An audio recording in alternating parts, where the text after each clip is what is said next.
I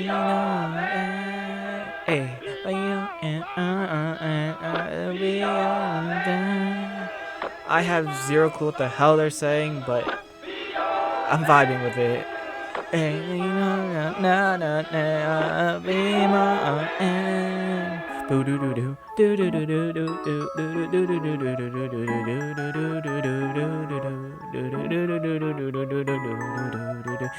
Okay, I'm just vibing with the music, dog. What's up, YouTube? It's your boy Bento, and welcome back to Doki Doki Triple Trouble, the very interesting mod, I already messed up. Doki Doki Triple Trouble, the very interesting mod as we call it around here. Now, anyway, where we last left off? We last left off with supposedly Natsuki dumping Kazuya, and now getting with us. I feel bad for Kazuya because we basically did all of that stuff to him, and Natsuki basically just dumps him afterwards, and then gets with us again.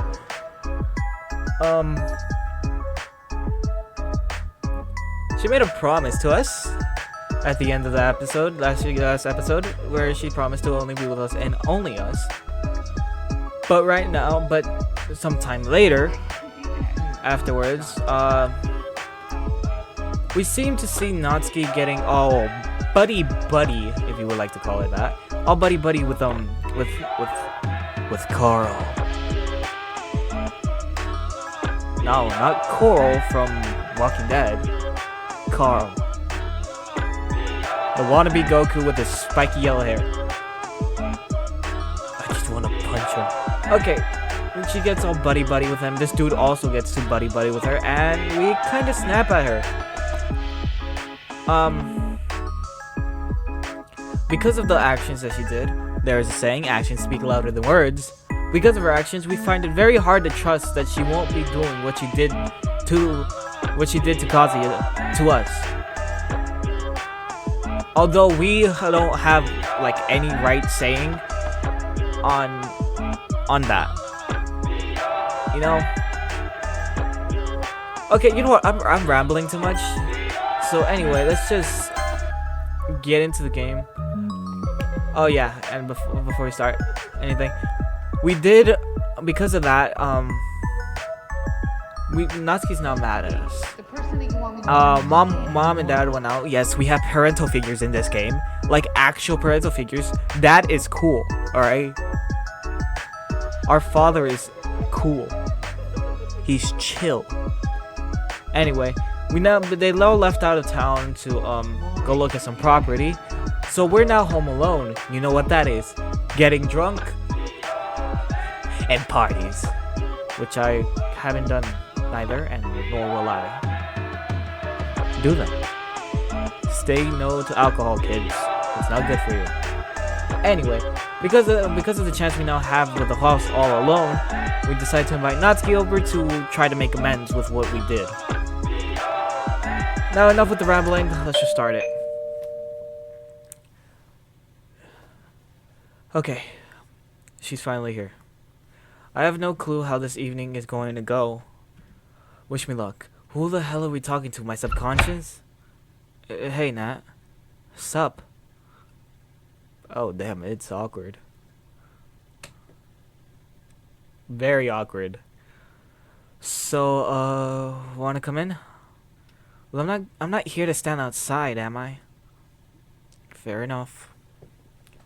Take off your shoes this time, though. I didn't spend the whole day cleaning the floor for nothing. Fine. She takes off her shoes and plops them down by the welcome mat. After you. Nice coat, by the way. Don't think I've seen you wear it before. Oh yeah, I got it while I was away. Figured I needed it for the weather here. We both take a seat on the nearby couch, although Natsuki scoots herself away from me the moment I decide to sit down. This is going to be a long night, isn't it? It's nice to see you again, Nat. Was the walk over here bad? Not really. Didn't like it that much, but it could have been worse. Cool, that's good to hear. Yeah. I guess the weather isn't the only thing that's cold tonight, huh? Really? That's the best you got? Hey, I'm just trying to lighten the mood here. Yeah, the mood that we freaking spoiled when we got all jealous, but of course, like I said, we have no right to be getting jealous. But either way, this is really, really awkward. I wish you tried that hard at sparing my feelings. Ouch. Direct blow? And there it is, finally addressing the big dirty elephant in the room. Fine, I deserve that. I'm not happy with how I handled things back then. I just can't believe that. Out of all people, you throw my past back in my face. It's bad enough, money cunts and Sayuri think of me as some big slut. It sucks, but I'm willing to suck it up. But when you did that to me in the hallway, that fucking hurt, Bento. I get that, Nat. Do you? I do, and I'm sorry. I know you trusted me with so much of yourself, only for me to hit you where it hurt the most. So, can you blame me for how I felt? I gave a lot of myself to you when we started for being involved, and I gave even more when we started dating. Our relationship means a lot to me. So when I saw you talking with Carl like you were, it struck something deep within me. I don't know how to describe it. I just know if I felt it. Nat shifts her body around to better face me. I wasn't trying to make you feel bad, Bento. It wasn't my intention to hurt you. I know that. It's not completely your fault. It kind of is, though. I should have been more sensitive to you. You're admitting fault? Who are you and what have you done with Natsuki? Oh my god, shut up, you asshole. Glad I managed to crack a smile on the facade of hers. Hey, Nat. Yeah? Can you forgive me for being an asshole? Can you forgive me for being insensitive? I can. Then I can too. We get closer and pull each other into a warm embrace. This is the best hug I've gotten in a long time. I wonder what's going on in that head of hers. What's bothering you? Yeah? I hope this kind of thing doesn't happen too often. What do you mean? I'm not a normal girl, Bento. Surely you know that much. I got shit that I like to do, and I like doing it on my own terms. And sometimes that means I don't think about how it affects others, including you. Nah, wait. No, let me finish. I know I got on your nerves a lot in the past and put you in weird situations. I wish I could be better, but I don't know if I can. I don't know if I can be the person you want me to be. You really are a great guy, Bento, and I just want to be someone you want to keep around. I don't know what I'd do if you weren't around anymore. Okay. I don't know why my face is going numb. It started going numb as soon as I started speaking. Like, it's a sensation that's just hitting, like, the area that's around my nose. It's like that feeling when your foot starts falling asleep and that starts with the pins and needles sensation. I take her hands and cup her face. Madam, I mean, okay, you know what? I'm not even gonna say anything. We got with you even after everything what happened. All right. The fact that I was willing on cheating with you, the fact you were willing to cheat on Kazuya, and the fact that I was still willing to go with it, does that not show how much I freaking want to get you?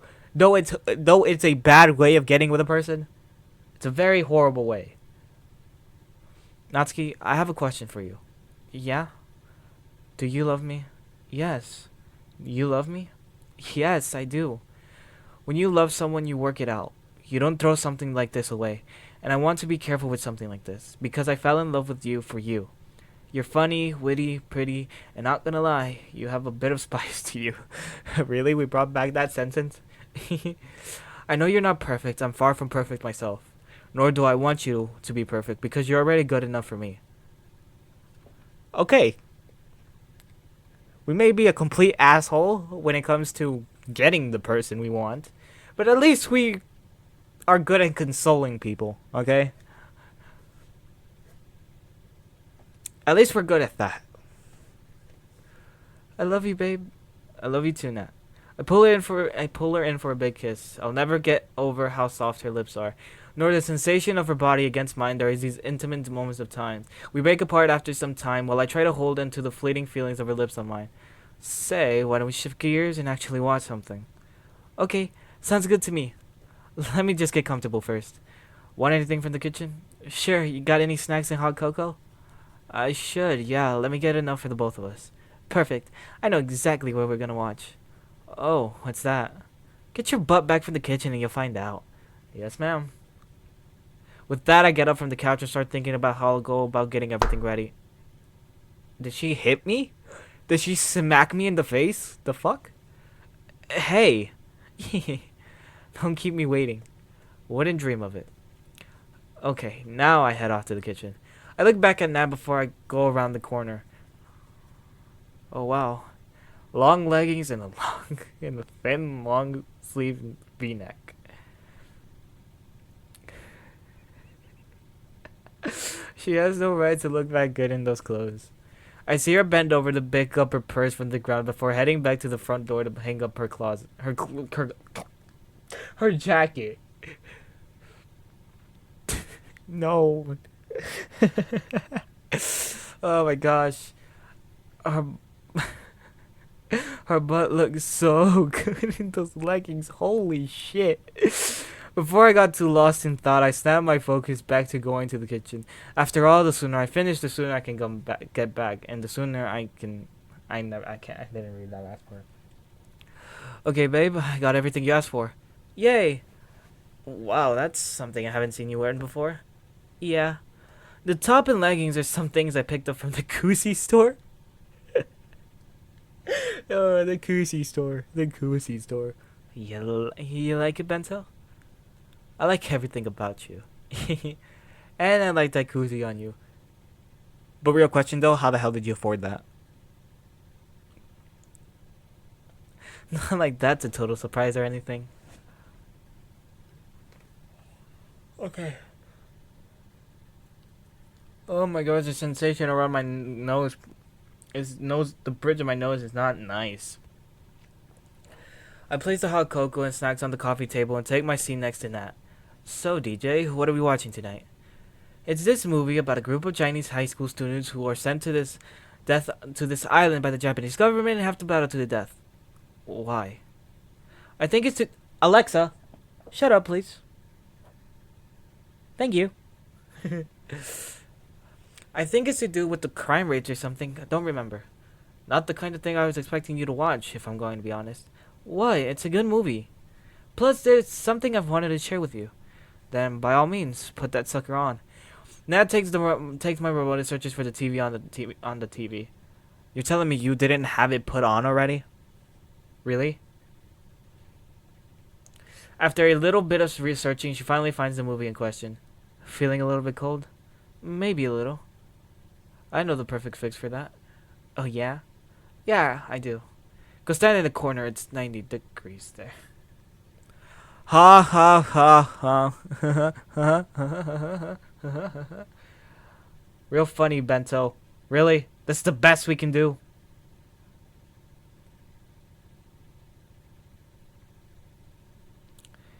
If you weren't so cute, I'd break up with you. Okay, it was a horrible joke. Yes, I know, but we don't have to go that far.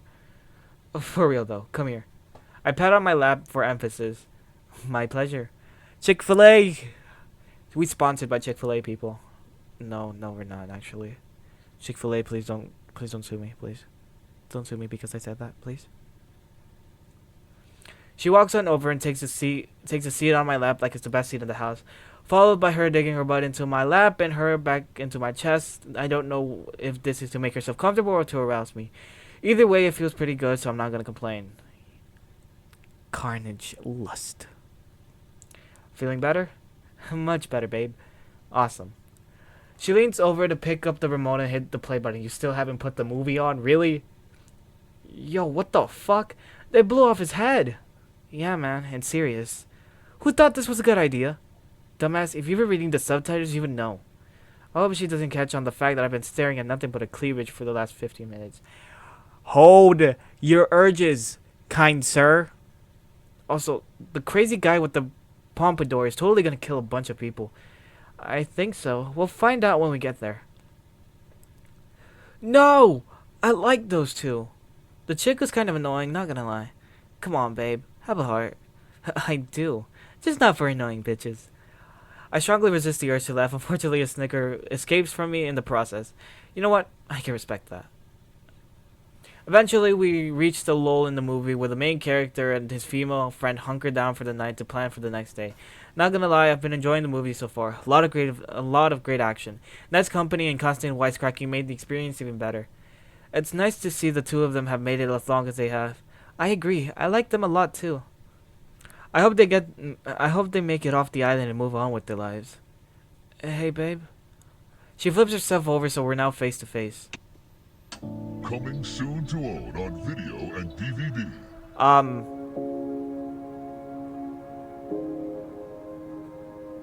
Hey, hold up. Hey. Come on, play.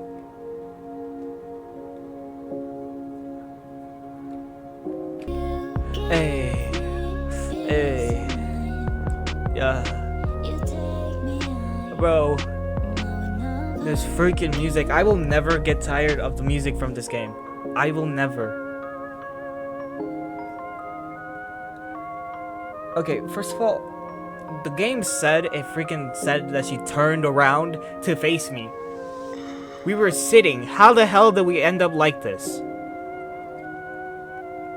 Also, we're just gonna ignore the whole situation that's going on here, but whoever drew this, amazing work. I am really enjoying the art style here.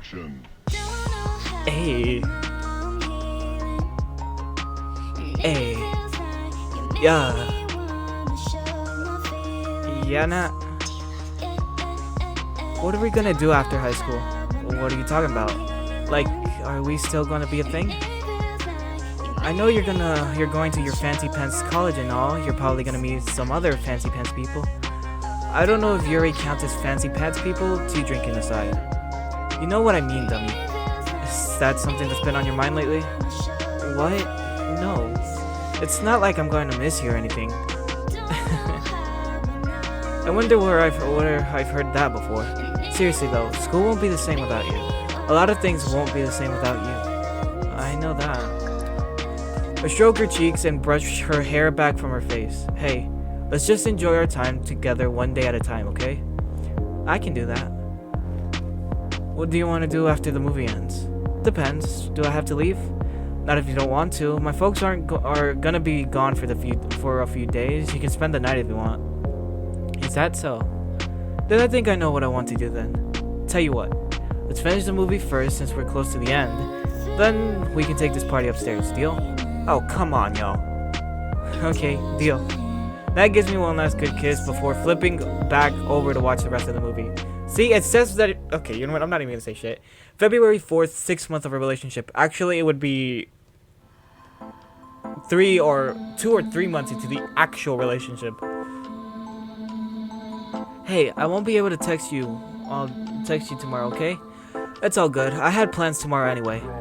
Totally, absolutely, I believe you. My life doesn't revolve around you. Right, totally. I'm serious. I know. I love you. I love you too. Want another pic? Huh? I'm good. I've got enough. Okay.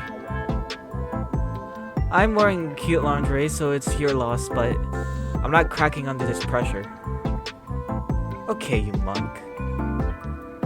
We have self-respect. Actually, no, we threw that away the first time we did the funky wonky, as Sayuri likes to call it. Good night. Good night. Well, she definitely wasn't lying about not texting me today. It's the afternoon and she hasn't even been online once. I know I said my life doesn't revolve around her, but things are so much quieter when she's not around. The room's silent hum is all I'm getting today.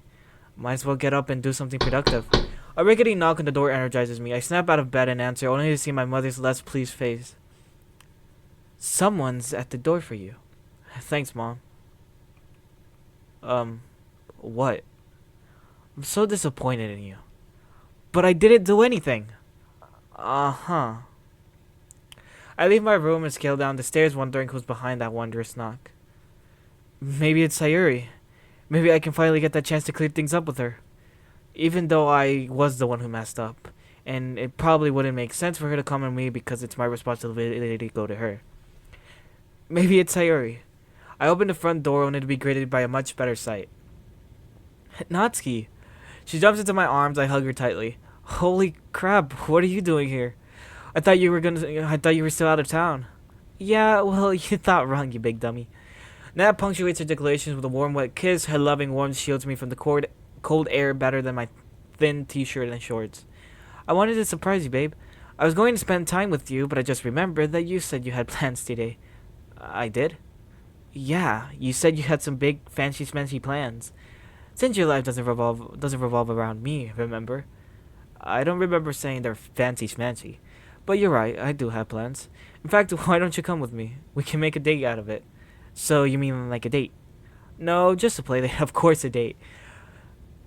I can't tell if it's due to the biting wind or the prospect of having our second date, but her cheeks are glowing a very rich ruby hue.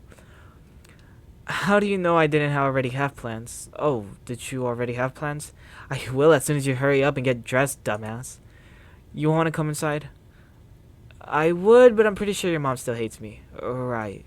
I relinquish my grip on the pink bundle of love and head upstairs to get dressed.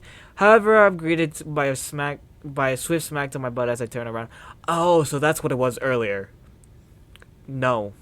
Please, no. Hey, not my fault. Not my fault in here you came entering the door with all that ass. Pot calling the kettle black, I see. You are black. Cheeky little vixen. After getting my heavy winter coat and beanie, I fly downstairs to meet up with Nat, who's struggling to stay warm. Alright, let's get out of here. Agreed. Nat clings into my arm and huddles up to me for warmth. I hope I didn't keep you waiting for too long. Nah, don't worry about it. You sure? I'm right where I want to be, so that's all that matters. Fine with me. I missed you, babe. I missed you too, Nat. I still need to get used to being called that.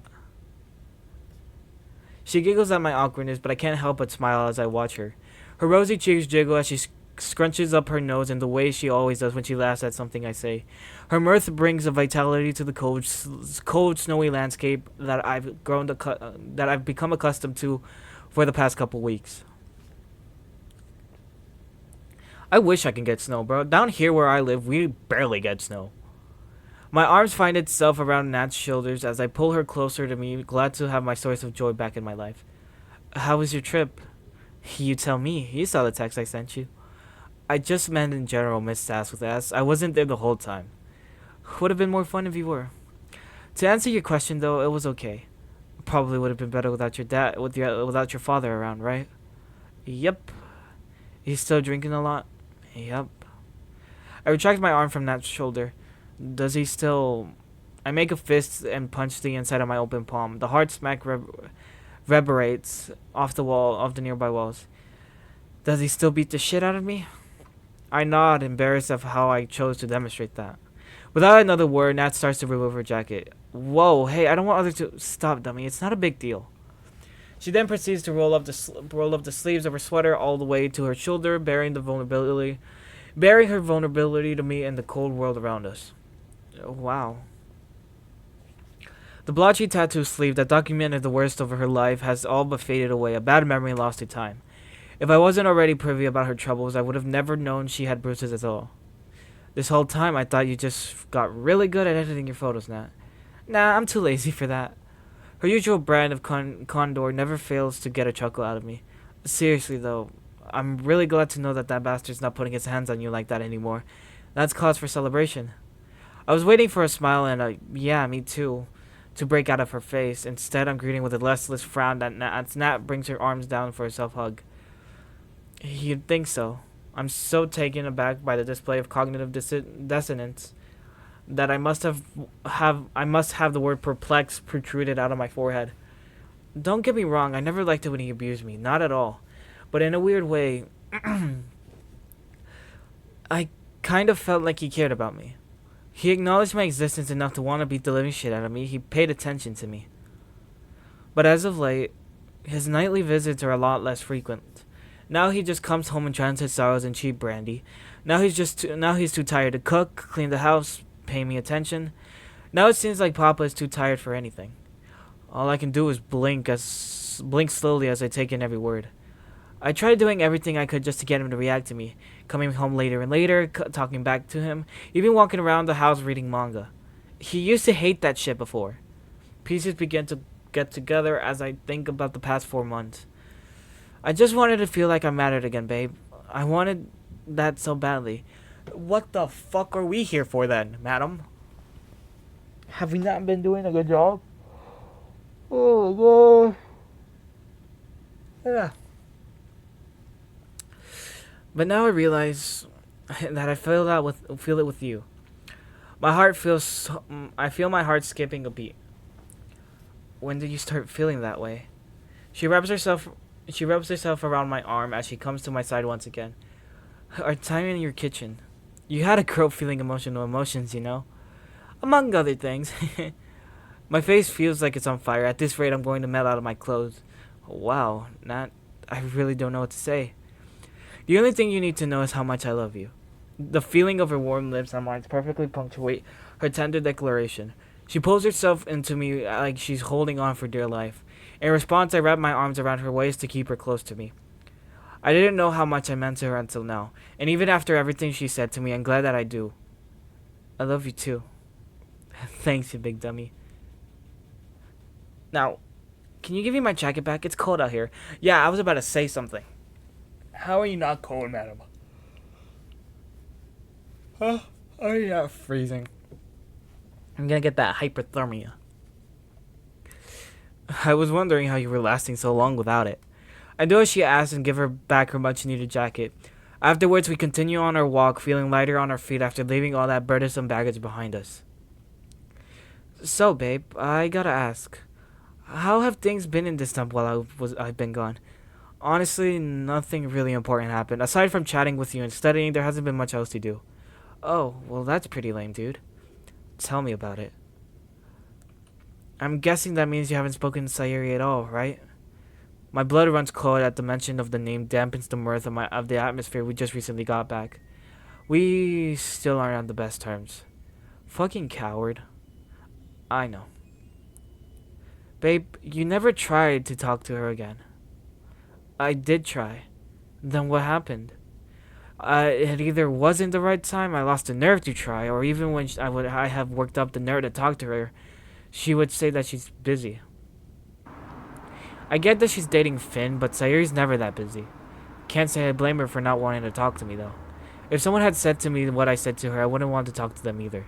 Silence falls between us as we approach the black and white lines of the crosswalk. Car horns and road noises are the only things filling the air. Stop being so self-deprecating. It's not a good look on you. Using my own words against me, huh? I'm being serious. You can't let this thing between you and Sayuri keep going. I didn't expect you to care this much about me and Sayuri. Look, I'm still your #1 girl, okay? But if you did anything with Sayuri, I'll fucking kill you. But I just want you to be happy, Bento. I'm sure dealing with all of this has to suck. I know no relationship is perfect, especially if my life is anything to go by. Plus, Sayuri is the only person in the club that I want to stay friends with. That says a lot coming from you. If there's anything I've learned, is that things aren't so black and white, Bento. Just because I don't like the club doesn't mean I have to hate everyone in it. Dealing with people is hard, and we have to make the best of it, and that includes making compromises. That's oddly profound of you for you, not Nat. I guess you've been rubbing off on me. I don't know what it'll take for it to happen, but I hope you two make up soon. I guess we'll see what happens when it happens. But thanks for the encouragement. Well, you needed it, so. We walked for a while without exchanging any more words, enjoying each other's company and the atmosphere around us. So he got his new dog named Mochi, and she's so cute. Is that right? I didn't think Carl had that kind of taste. Fucking Carl. He's a lot sweeter than you think. Sure. Hope he sent you some pictures. Oh, I think he did. Let me check. I take a sip from the hot cocoa in my free hand while Nat scrolls through her phone. We've been walking hand in hand for some time now, talking and taking in the scenery. My eyes stop at the final destination of today's adventure, a somewhat large bookstore. We're finally here. Here? Where's here? That bookstore there. Nat's eyes follow my hand as I gesture towards the bookstore in question. In response, her face becomes noticeably dour. Hey, what's the matter? I'm pretty sure that's where Kazuya works. Oh, shit. Wow, what are the odds? Do we really have to go there, babe? It's the only place I could get the books I need. Wait, why are we here anyway? Why do you need books? Oh yeah, I never did get a chance to tell you why we're out here. I needed to do some book shopping for college. Surprisingly, they already sent out the syllabus for the first semester. I just wanted to get a jump on it. We still haven't even finished the second semester of high school. Really? I guess your life doesn't revolve around me after all. Huh? Nothing. She practically mumbled that last part. Nat takes another sip from her cocoa with both hands and she looks to the ground. Even though she's right next to me, she looks like it feels like she's so far away. Look, that's not... I mean, you're already here. We might as well go in. But there's something bothering you. Is it Kazuya? Nat walks away to a nearby trash can, takes one last sip, and dumps her cup away before walking back to me. What do you think will happen after the school year ends? What do you mean? Nat gingerly holds my hands in both of hers. Will we still be together after the school year ends? I don't want you to forget about me. Suddenly she wraps me in a strong embrace, her grip getting tighter and tighter the longer she holds on.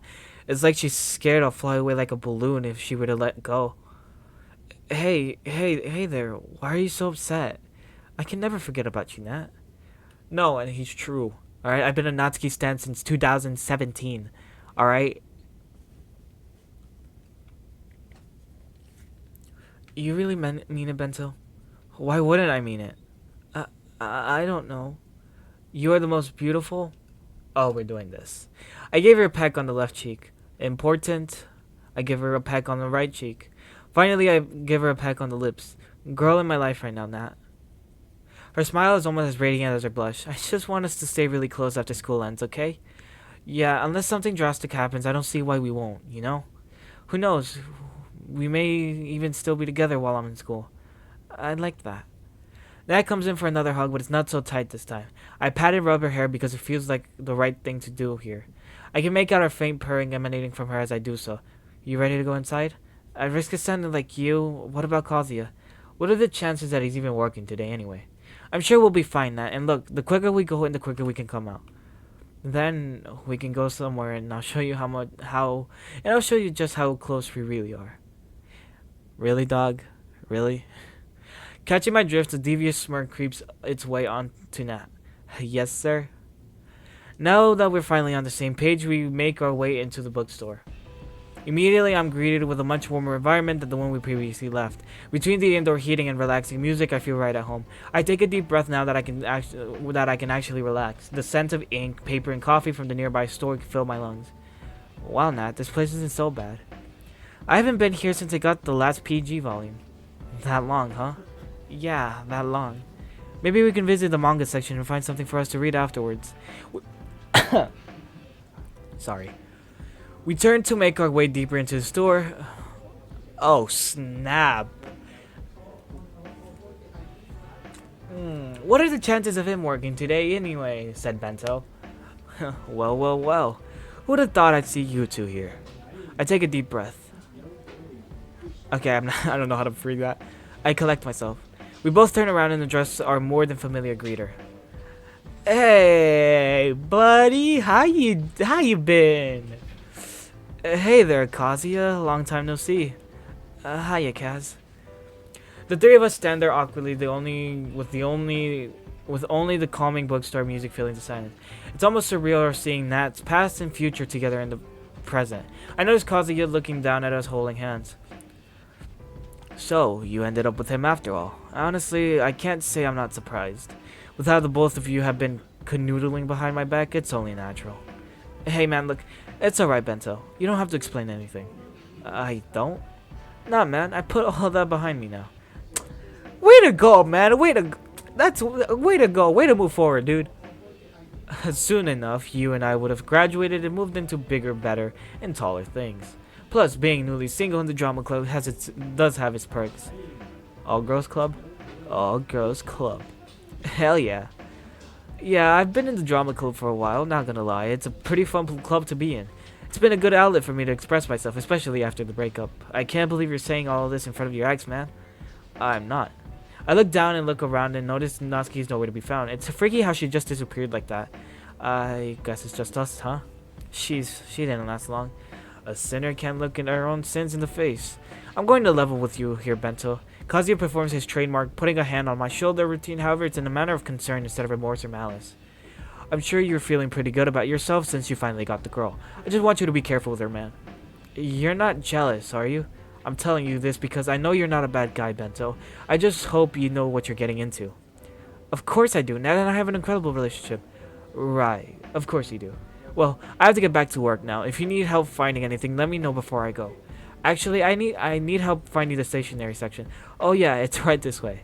Kazuya leads me around the store as I get the supplies that I need. Binders, loose leaf paper, a chemistry textbook, pens, and a copy of Death on the Nile by Agatha Christie. After telling him thank you, I head over to the cashier to check out before exiting the store with my newly gotten gains. As I'm greeting with the more formidable cold of the outside world, I'm a spot of bundle of pink seated on a bench not too far from the store. Yo.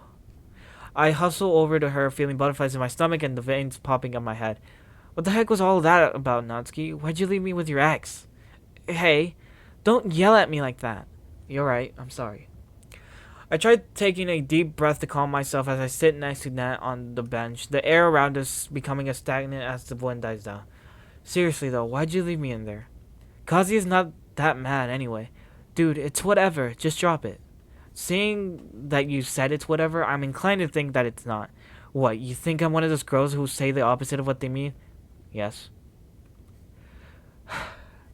She keeps warming herself up even though the cold isn't that bad. I don't know what happened in there, Bento. Between seeing Kazuya again and him saying you'll be moving on out of my life, I just had to leave. Well, that's not exactly what he said. Moving on to bigger and better things is what I believe his words were. Yeah. Moving into bigger and better things than me. Now, what are you talking about? You know what I'm talking about, Bento. Oh, snap. Oh, snap. She done snapped. Whoa.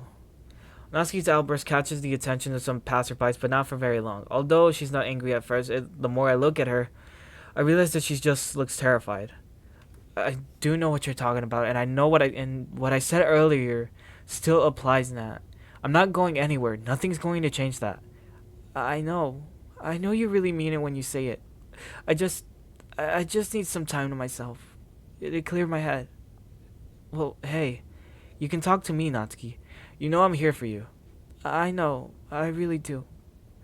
Nat leans in to give me a kiss on my cheek, however it lacks that fiery warmth I've gotten to know very well. But it's not that simple. Why not? It never is, Bento. Nat gets up from her spot on the bench and takes a few steps away before turning around. I'll text you later, okay? Hopefully when I'm feeling better. You promise? I do. Okay, Nat. Talk to you later then. Oh my god. Please don't do anything drastic, madam. I sigh deeply, letting go of the pent-up tension I didn't even know I had. As I watch Natsuki's silhouette get smaller and smaller on the horizon, I'd totally run after her, but something tells me I'm not going to get anything more out of her today. I put my head on my hands and rub my face. I really didn't like how any of this feels, not at all. All I can hope is that whatever she's going through doesn't last long, and that she really does text me back. I get up from the bench myself and make sure I don't drop anything. Now that I know everything is where it's supposed to be, I sling the bookstore bag over my shoulder and start the long trek back home, more than ready to come in from the code. February 16th, 6 months of our relationship. Okay.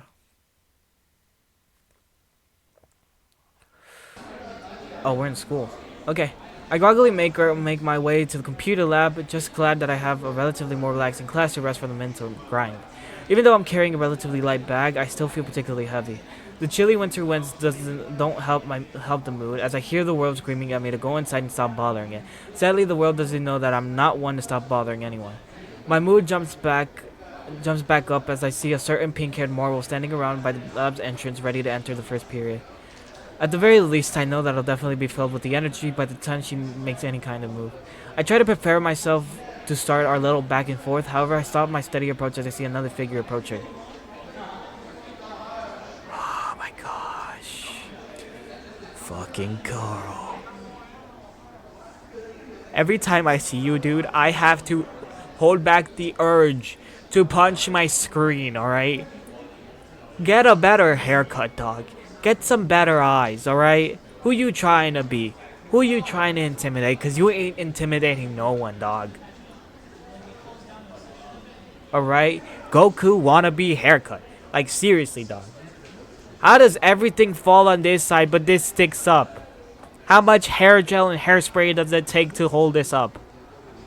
Oh my gosh. Huh. I want to punch my screen. Hey, cockmuncher. Carl's scrawny body tries to stand tall and make an impression, however his attempts fall short. Bitch, you know you ain't intimidating. I'm no cockmuncher, I'm a professional manly man. Yeah, whatever. Yet it seems that the impression landed on its intended audience. Tell that to your dainty girl hands. Yeah, see, this is the buddy we were talking about. I see Nat hunch over in laughter, seemingly be amused by his whimsical attempts at masculinity. These aren't girl hands, these are portable. Hands are portable, dumbass. Yeah, but these, I can put them in your back pocket, no problem. What? Excuse me? The computer science teacher unlocks the door and lets the students' tired corpses drag themselves in. The lively couple in the back take their sweet time, however. The noisiness of the stomping students drowns out the sounds of their conversation, but their bodies tell enough of their story. Huh? She leans into him, allowing him to wrap his arms around her tiny waist. His fingers twinkle and twirl, messing with her blazer. His hands fall down as I see their grip grow tighter. Whoa, whoa, whoa, whoa, whoa, whoa, whoa, whoa, whoa, whoa, whoa, whoa, whoa, whoa, whoa, whoa, whoa. And then I see it. For just a split second. Those ugly, twingy fingers digging into her fatter skin, making their print on her. I blink and see them enter the room, almost as if it was just in my imagination, but I know better. She didn't even flinch, not even a modicum of shock in her movements. It's like those fingers were resting on familiar ground. Maybe they rested on the etches I left on her. What the fuck? I click away on the computer, programs and tabs flying open every other seconds as I try to keep track of them all. Each one presents a flow of information that all complete for my attention.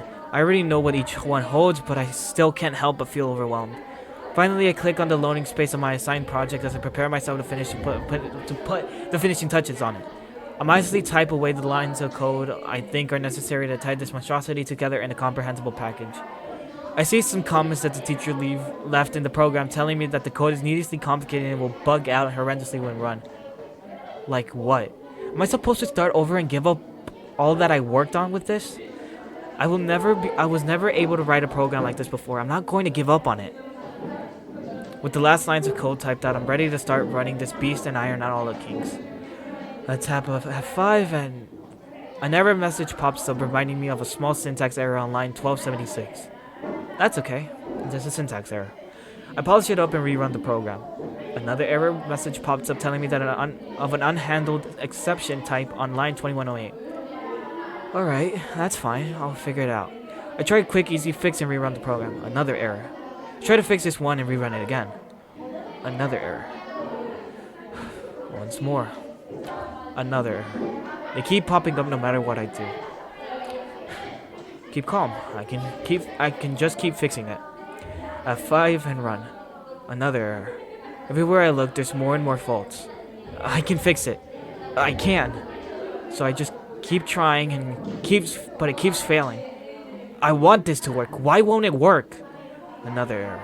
Another fix. Another error. Another fix. Another error. Another error. Another error! I try my best to keep my anger at bay as I'm seconds away from violently pounding on my table. What am I supposed to do? Everything I try just makes things worse. I want to fix this. I have to fix this. I don't have any other options. But I can't. I can't keep fixing what's been broken from the start. And that's where Sayuri's words come in. My head falls on to the table as my thoughts weigh me down. Do I start over? But I can't just do that. Where would I even start? I look over to Natsuki, who's chatting up with him. They're laughing and smiling, and I'm right here, wallowing in my own mistakes, having a quiet meltdown over some lines of code. Natsuki rolls over to me sporting a wide, unaware smile. Hey, babe. I didn't see you coming into the room. I came when class started. At least you weren't late. She peeks over to my computer screen while my eyes continue to stare daggers into her. Is that your project? It looks really rough. Really tough. Yeah, it sure does. So, are you gonna fix it? I'm starting to realize I don't think I can. Oh, come on, give it a shot. No, I don't think I will. Well, if you're free. She rolls over even closer to me, invading my personal space. You have a super sweet girlfriend who is, by the way, not wearing any underwear. What?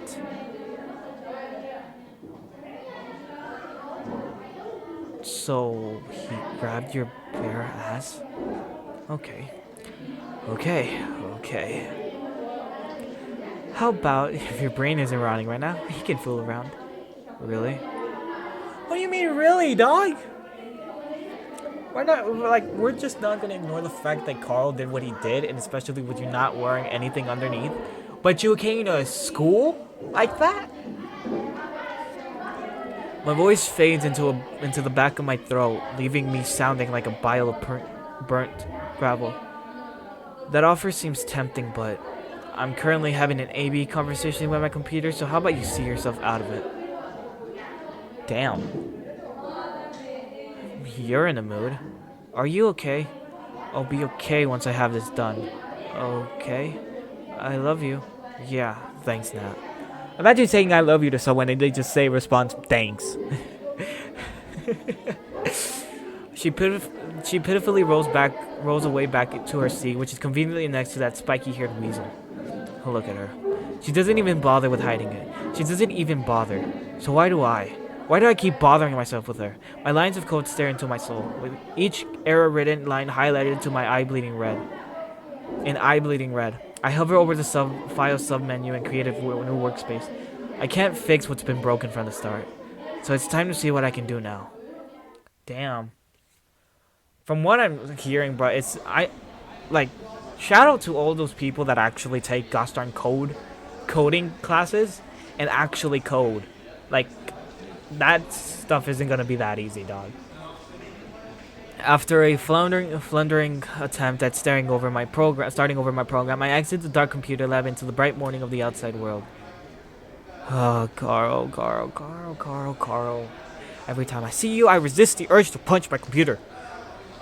Natsuki leaves Carl's side to greet me. Hey, babe, are you feeling better now? Sure, yeah. What? A little bento feeling under the weather or something? Man, if you don't shut the fuck up.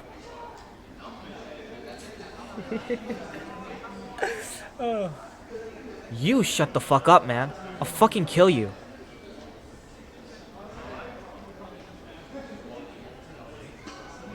Okay, that doesn't sound like I'm aggressive.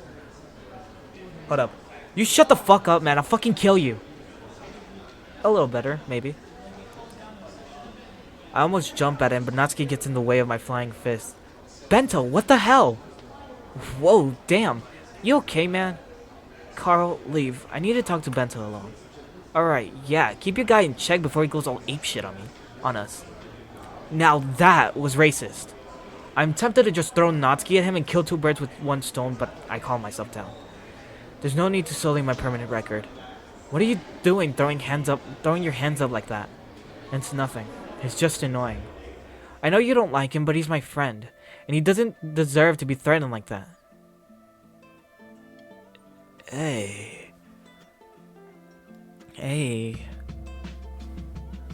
Bro, the music in this game.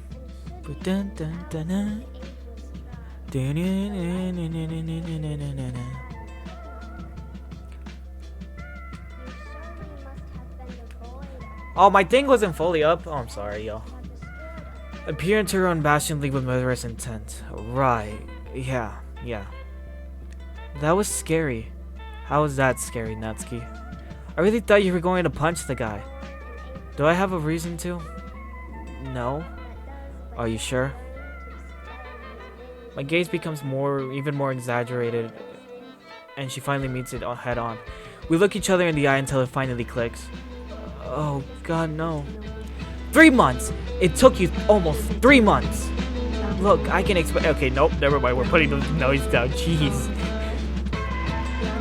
Okay, look, music. As much as I love you, can you please not just drop the beat, or like put the volume up when I'm reading, please, and thank you. Look, I can explain.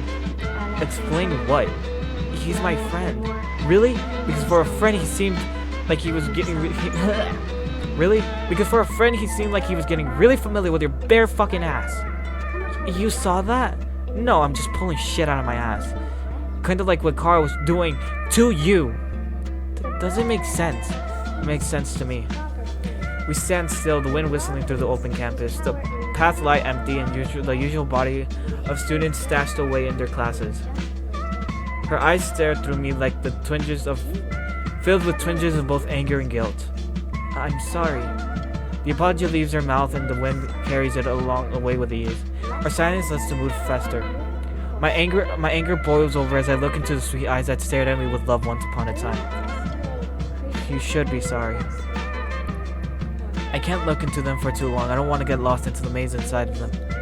Seriously, Natsuki? You promised me. Bento, you promised. You said that you wouldn't cheat on me and here you are. Please, Bento. Please, what? She purposely looks away from me, not even respecting me enough to look me in the eye. Kazuya wasn't like this when you came along. Is that what this is about? No, it's not what it is. That's not what I meant. I'm not Kazuya. I'm not going to stand by while you show another guy the love I fought for. I loved you, okay? And I love you too. Then why did you let the man grab your ass? Can't you let it go? No, because I know what letting it go leads to. Why'd you let him do it? Shut up, Bento. Tell me. I said shut up. My anger frown is only matched by her own self-realization as regret overtakes her face. Okay. I got the message. What do you mean you got the message, Bento? There was no message. You're obviously more interested in Carl than me. God only knows why. So I'll leave you to it. Wait. She stands ready, desperately trying to grab my attention. I'm not more interested in him than you. I don't want you to leave. Okay. She falls and I begin to watch away. Her hand reaches for mine, trying to hold me. Without much effort, I pull my hand away from her reach. Please. I trust you. Don't do this to me. Why not? I need you. Well, you did the one thing I told you not to do. So, please. When I wasn't looking, she grabbed hold onto my hand. I don't bother pulling away from her cold grasp. I love you a lot. I need you. I really need you. Then why are you letting Carl get frisky with you? It's complicated, is it? Without force, I snatched my hand away from her. I made a mistake. I was in the heat of the moment and I made a mistake too, apparently. Bento, don't say that. This isn't a mistake. You made a fool out of me, Natsuki. I sacrificed how my friends saw me because I loved you. And instead of returning that love in kind, you decided to cheat on me with some guy? He isn't some guy. He's my friend. With certain benefits. I get it. I guess everyone was right. You are a skink. Natsuki stands baffled, furrowing her eyebrows and stuttering to get a word out. I'm sorry, Natsuki, but it's over. She stares directly at me, failing to keep the strength of her expressions together. Her eyes blur with refracting tears coming out of the mess of pink and blue. I turn around ready to walk away, but I can't. I stay still as my mind tries to sprint across multiple paths of thought simultaneously. It leaves me a mess of sweat and repressed tears. The path finally converges into one as where to go becomes clearer than ever. I turn my head to look at her again. Actually, Nat? What? Scratch that. I'm not sorry. Ooh, my goodness. Bro, the drama in this game is immaculate. Mwah, chef kiss. Magnificente. Bro, whoever was in storyboarding for this, y'all went crazy with this. I turn away once more and march onward, leaving her behind. I did it. I cut her off. Now it's time for me to move on. Slowly the world around me starts to fade into the background. The cogs in my head rust while I march forward. I keep marching forward, yet I'm not entirely sure where I'm marching to. The chatter of an engaged classroom rages as I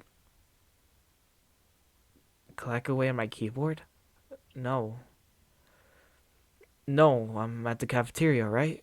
The chatter coming from the lunch hall as I see people set their plastic trays with blunt clangs. Everyone's with their friends, stressed out about the finals coming up, laughing about their shitty teachers. I want to join them. I hate my teachers and I'm stressed to all hell, so I'd fit right in. I'm not quite sure where to sit though. All these tables are filled. I look at the edge of the room by the exit. The table there has plenty of space where I can sit.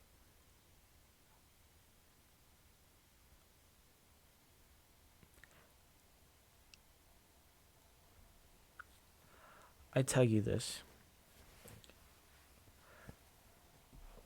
She was out here all sad and bawling her eyes out, which is what cheaters do. I don't know why, but because they got caught, they start crying, acting like the victim when they cheat. She was bawling her eyes out.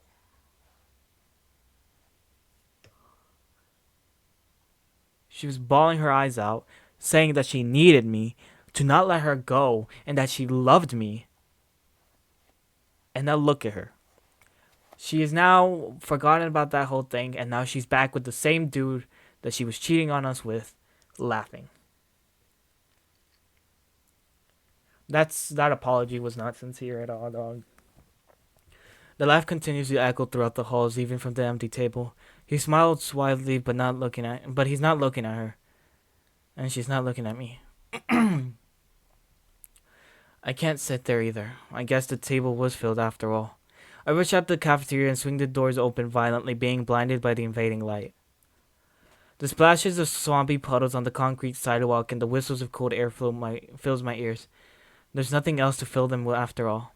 Finals are over. University acceptance are already received. There's nothing to think about. Nothing at all. Nothing.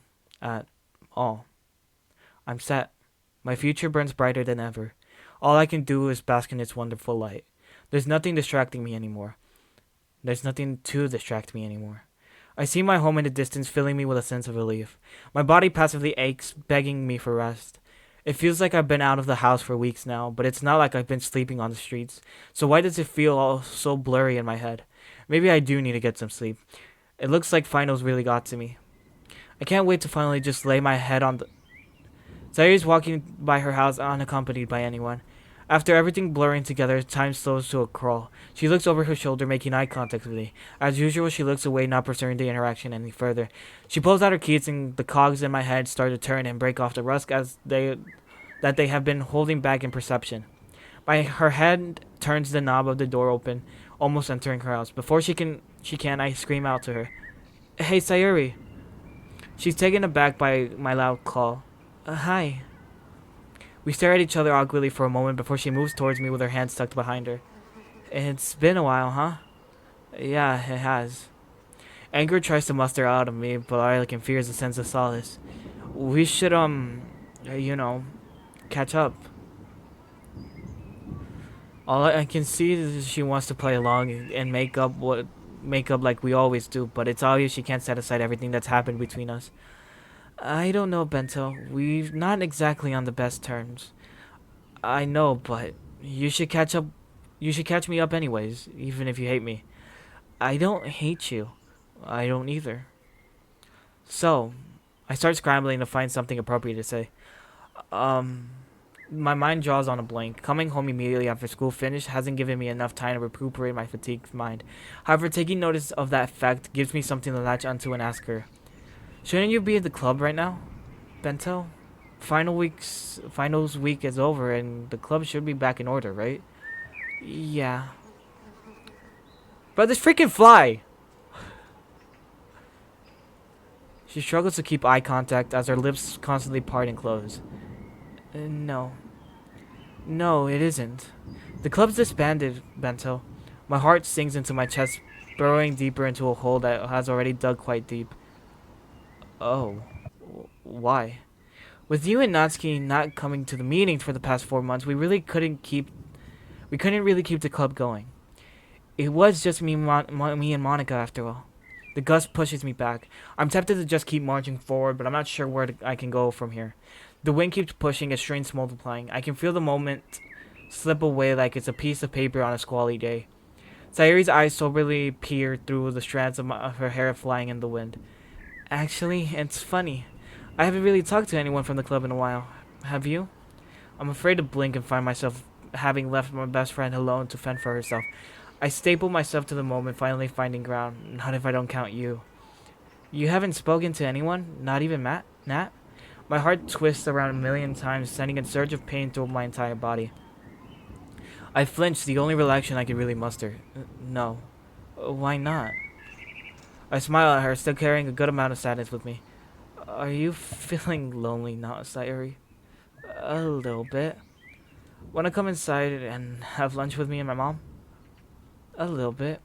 Then come in. The room engulfs us in comfort, and we exceedingly relax within the familiar walls of my home. She quickly glances at me, most likely searching for a hint of some distinct feeling on my face. She looks away, realizing that I'm not quite sure what I feel. She immediately rushes to the kitchen, attracted by the lively sizzles, the chaotic noises, and the aromatic air coming from within. I can hear the kitchen livening up as my mother pleasantly surprised by the rushing Sayuri. Oh my gosh, hey! Sayuri, it's been way too long. The prodigal child hath returned. I walk into the kitchen with an exasperated look as I'm greeted with Sayuri violently robbing me of my fair share of maternal love. How have you been, dear? You win some, you lose some, you know? I can relate, especially with what I've got on my hands. Tell me about it. I clear my throat as the two giggling women notice my presence in their domain. I'm right here, Mom.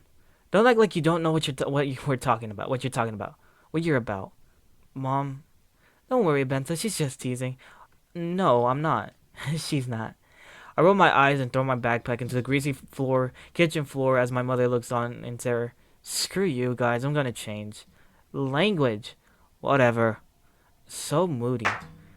I hear the distant clap of a high five as I realize that I am now at the bottom of the social hierarchy of this household. Wearing a much more comfortable set of clothes, I head back to the kitchen, but to be greeted with already set plates of delicious gourmet food.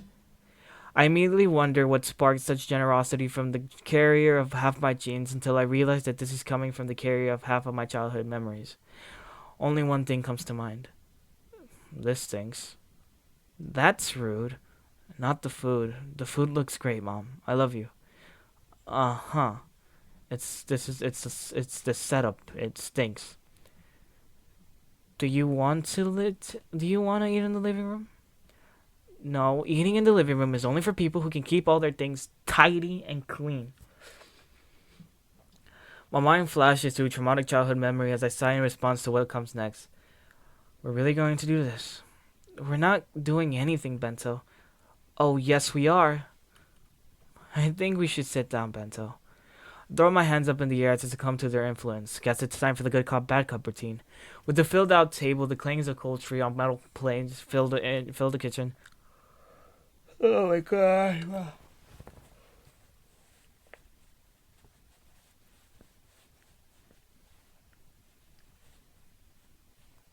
Oh my gosh, my face is still giving that numbing sensation. Sayuri calmly eating her portion without much fuzz. My mom, on the other hand, begins sharpening her basic kitchen knife with her fork like a campy comic book villain. Really, Mom? Alright then. Who wants to go first? Well, since you're asking so nicely. Can I go first? Yeah, we should go easy on him first. You go. She stretches her hand out to touch mine, the only reaction I can really muster. I already skipped. The only reaction I can muster up is slightly closing my eyelids. What do you want? Do you want to tell us what happened with Natsuki? Let me rephrase that.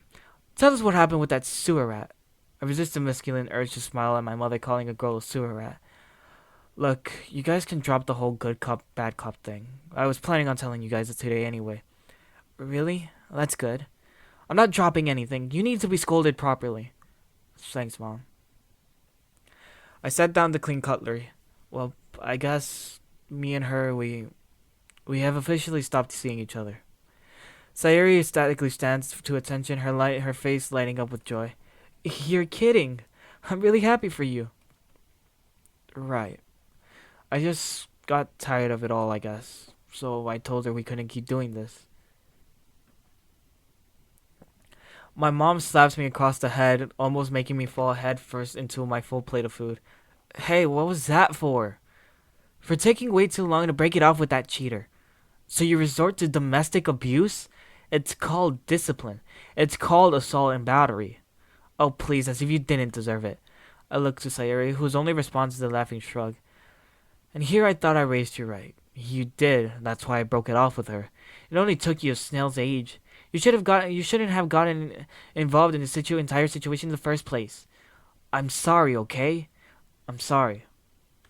The tension my mom was exuding only moments ago fades in an instant, replaced by a more familiar maternal aura. Son, we all make mistakes. Maybe not as bad as a mistake as that, but still. Did you guys switch roles or something? In any case, I'm proud of you, Bento.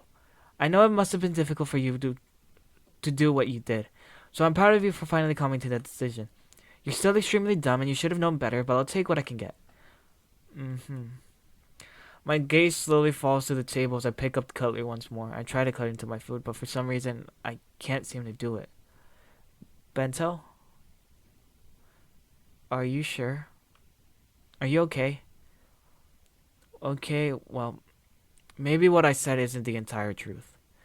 I didn't just get tired of her.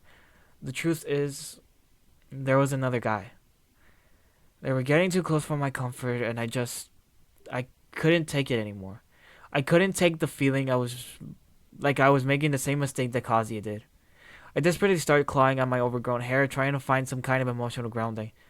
Relax, baby. Just eat your food for now, okay? We'll talk about this later.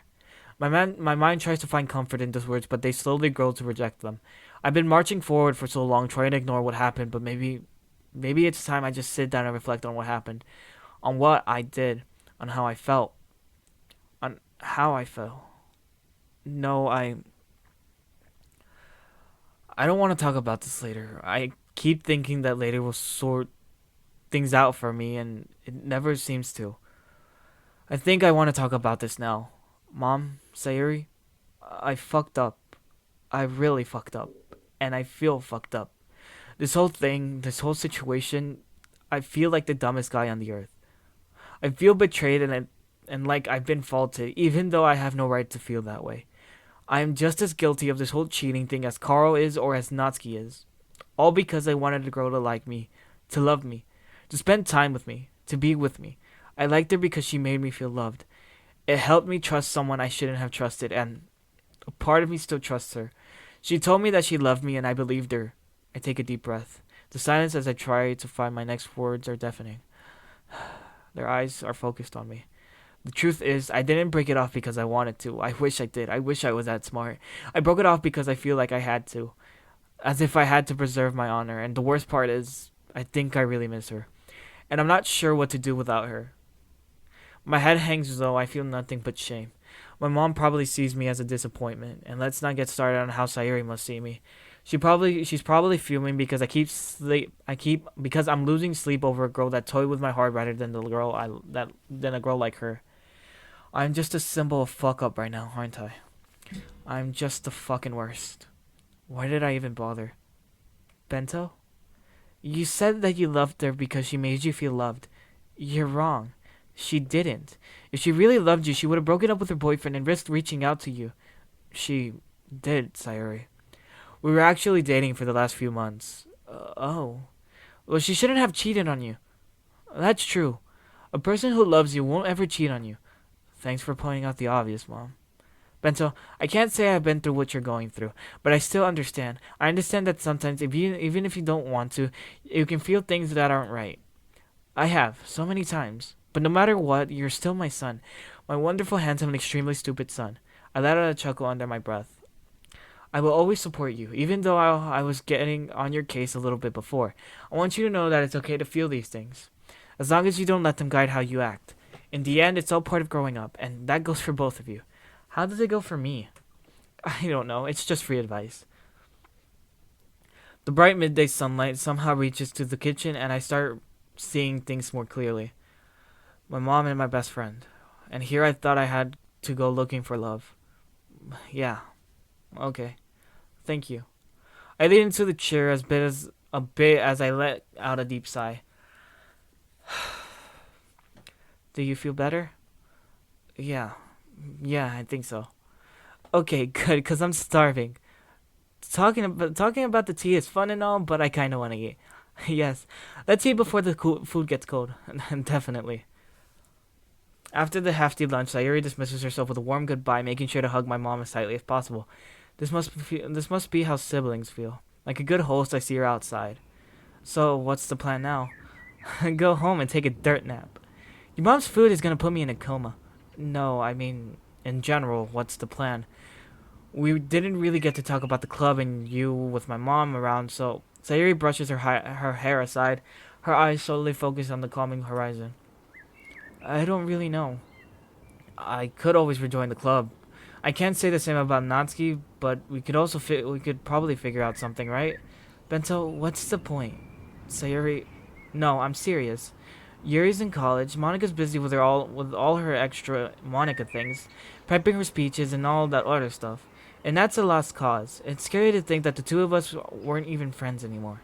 My head can't help but fall to the wayside. I think about how much we've gained and lost in these 2 years. But let's be real. You were only in it for the cute girls, right? Well, look where that got me. We look at each other as the loss of direction seems to loom over us like a specter. There really is nothing we can do to salvage this, is there? I am worried about her, Bento. Why? She doesn't really have people she can depend on. What if she's not doing well, if she's going through something with her family or... Sayuri, she just made her bed. Maybe someone came in and made it for her but this time, it's on her. This time she lied on it. I don't want to think like that. Me neither, but what other choice did she give us? The uncomfortable stillness of it all makes itself known as we both try to find some source of comfort in this. But we're still friends, right? Yes, ma'am. If you want to be. Duh. If that's the case, we don't need to be in the same club to hang out and stuff. So, excuse me. So, maybe it's time we try something new. I think we all need some time away from all of this anyway. Yeah. Finn's been trying to get me to join the anime club for a while. I think I'll go with him for the next meeting. Oh wow, so when I try to get you to join the anime club, you're like, oh, I'm too lazy, boo-hoo.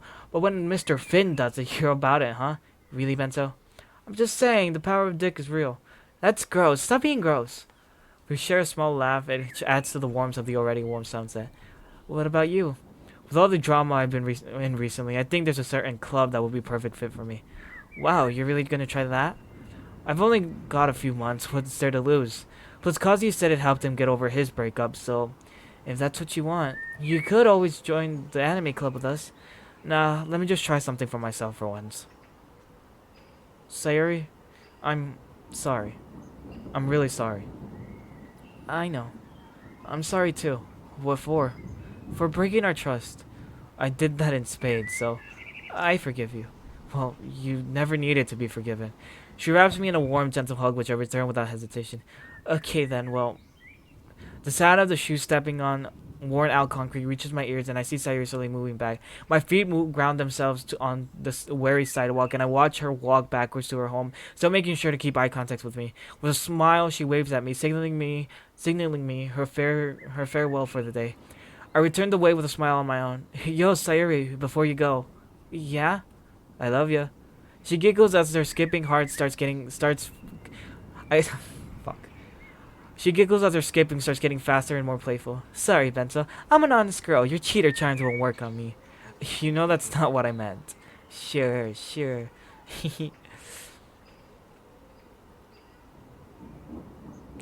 finally turns away and sprints back inside her home. I chuckle and turn to my own door. Let's make sure I remember going in this time. With a turn of the door handle, I open the entrance to my home, ready to finally rest. With a turn of my door handle, I opened the entrance to my home, ready to finally rest. April 20th, 9th month of senior year. Damn, we're moving quick through these. I do. Line. What's my line here? Your line is I do say so. Right, okay. I do say so. Get it together, Bento. The first show is next Monday. Yes, Miss Ida. Alright, continue with the scene. Man, they don't call this Hell Week for nothing. Everyone here has been busting their asses off for hours on end every day after school. From the staging to the costumes to the lines, everything. I didn't know the drama club would have been so much drama. I mean, it's in the name, dog. Like, what were you expecting? Hey, Bento. Oh, hey, Kazuya. Doing alright, man? I'll be alright. This week has been crazy, bro. Yeah, the first Hell Week is always the toughest. I even saw you were having trouble remembering what lines to say. Yeah. Something the matter? You weren't like this the last week or the week before. I just have a lot on my mind, I guess. You're telling me we joined the drama club in the second semester, halfway through the second semester? How am I even allowed to do that? Want to talk about it? Kazuya takes a seat next to me on the stage. I just can't believe everything that's happened over the last few months. Between school ending soon, my failure of being a friend of Sayuri and trying to make up for that, and don't get me started on you know who. Kazuya shakes her head. Her head? I'm sorry for misgendering you, dog. And also sorry for that. Kazuya shakes his head incredulously and chuckles to himself. I tried telling you, man. I know. I got in over my head, and now she's with that Carl guy. Fucking Carl. Really? Yeah, really. Huh.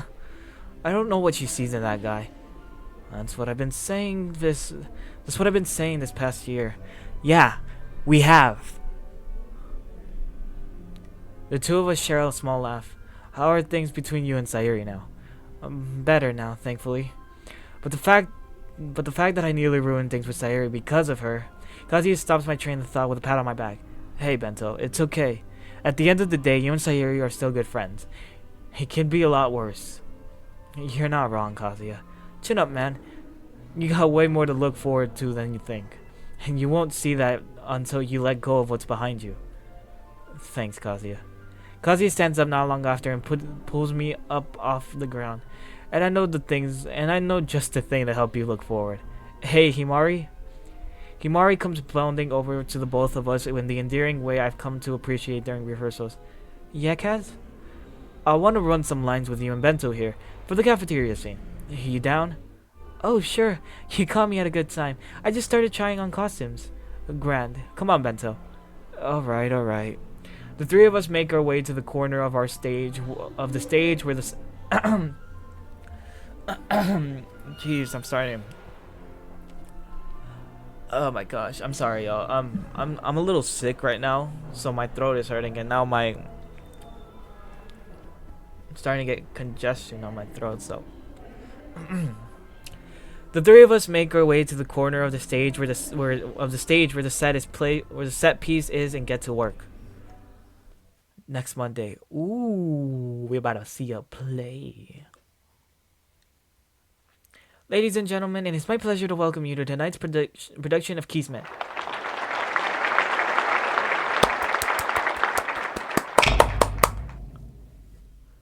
Ooh. Kazuya raises his hand and places it on his forehead. Oh, woe is me. The last vestiges of summer degrade to the approach of autumn, and yet my dick...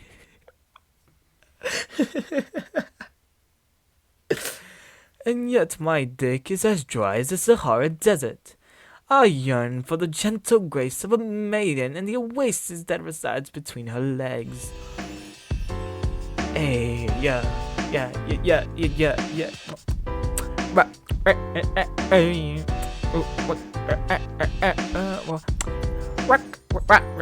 Okay, what the hell am I doing? Salutations, consumer of male genitalia. Hark, the fair maiden Natalia cometh around this block with her legs tighter than a vice. What the hell is that supposed to be? What is the matter, MC? I know thou likest thy manners with a bit of spice. MC turns to the MC. Blast, I had hoped that information would be privy only to Cece. Natalia opens her arms wide at MC. Oh, what manner of provocation is this? Bruh, methink thou mouth runnest over. Receive thy embrace, boy. They hug. Natalia. Greetings, Cash dearest. This oddly feels oddly familiar, uncomfortably so. Despite weeks of rehearsal, the awkwardness still pervades. I do hope that we are all having a wondrous evening. I know I am, Cash. What about you? How about you, MC? Oh, can't complain, can't complain. Say, dearest, wilt thou join me for repast this afternoon? Toast. Then I bid the both of you adieu. Good riddance. Now, heir to the throne of bitches, shall we go and come inside together? Marvelous diction, milady. Oh, we're playing out the scenes. Oh, I do say today's experience at the club was mighty droll. Indubitably, that to which Monique has a stick shoved much too far up into thine arse. One would think is a good sticking would loosen her and her wicked ways up. Say, thou hast given me a question most vexing. Oh, pray tell, what is thine question? Hast thou ever deflowered a fair lady? Deflowered? What thou doest mean? You know, sticking a dick in a vagina, you dummy. I like how they just went off the fancy English, and they just went off with that. Oh heavens, none! The petals still bloom off the bud. Hast thou been deflowered? Oh, May, the ship has long since sailed. I see. Was it perhaps with thou most current suitor? None, MC. I have been deflowered by a gentleman suitor of yesteryear. Who was this gentleman suitor?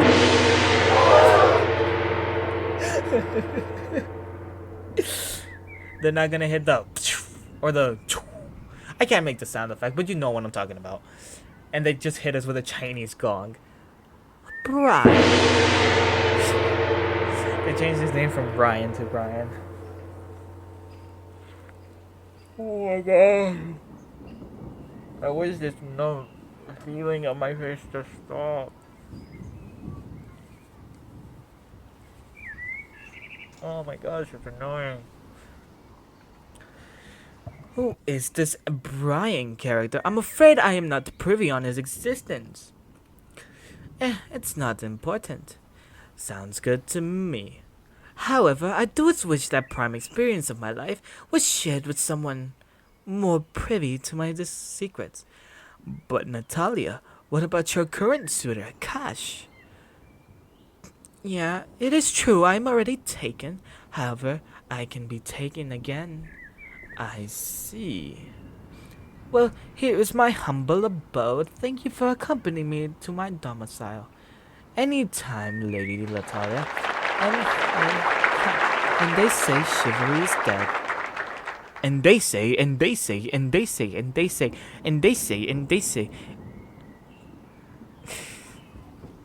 Bro, I swear. They keep any Doomfist character you just find is just start freaking hitting you, spamming that freaking thing. Like, it's annoying. It really is.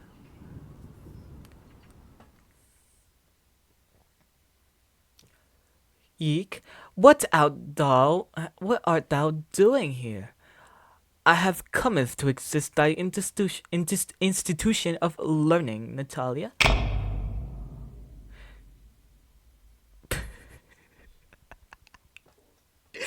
Oh my gosh, dog. I know what voice to give this to. I didn't read that. I'm sorry, y'all. Carmelo slides into the conversation, rubbing both of his hands together. Really? This is their depiction of Carl? Carl did not have this much swagger, okay? Hello, hey girl. You looking pretty nice. You trying to get in Sin City? I try to bust your cap, no cap. You trying to watch basketball while you play with my balls, you feel? I got these Air Jordans, but I'm trying to air something else, you feel me? Natalia, who the fuck is this guy? Hey, get your ass out of here, I'm trying to smash your chick. Oh, MC, this is... I ain't no bitch to introduce me. My name is Carmelo Smash a Lot. Wanna know why they call me that? Cause I smash a lot. Oh,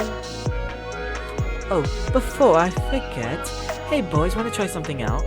I know I wanna try you out, girl. I can't wait no more, gal. I need that ass.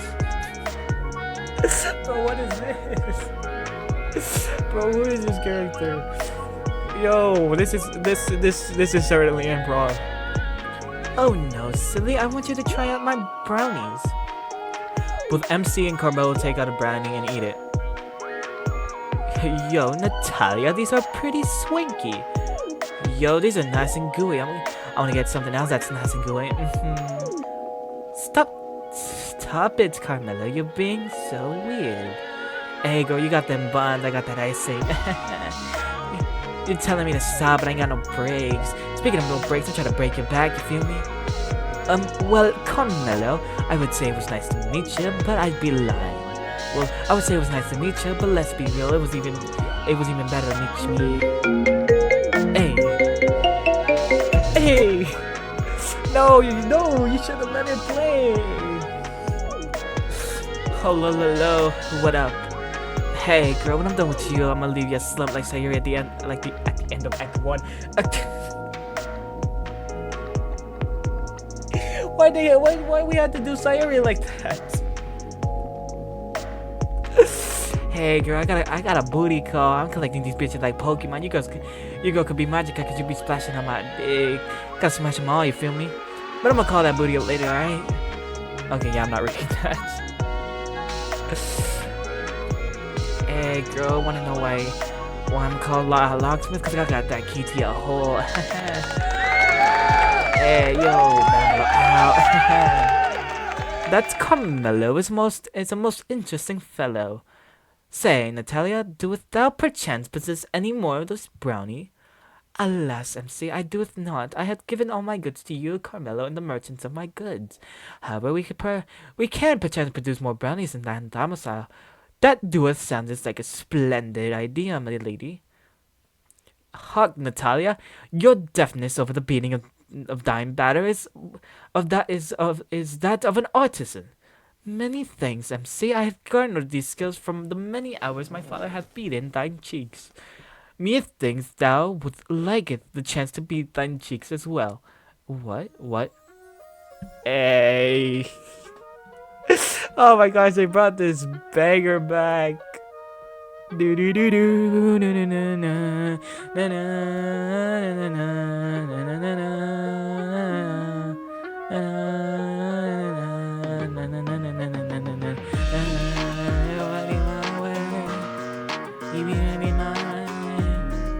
I want you, baby.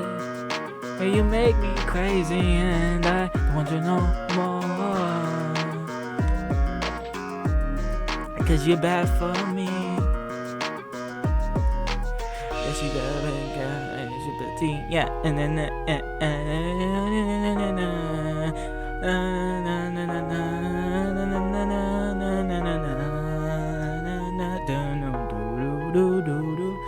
bro, this is probably one of my favorite tracks out of this game.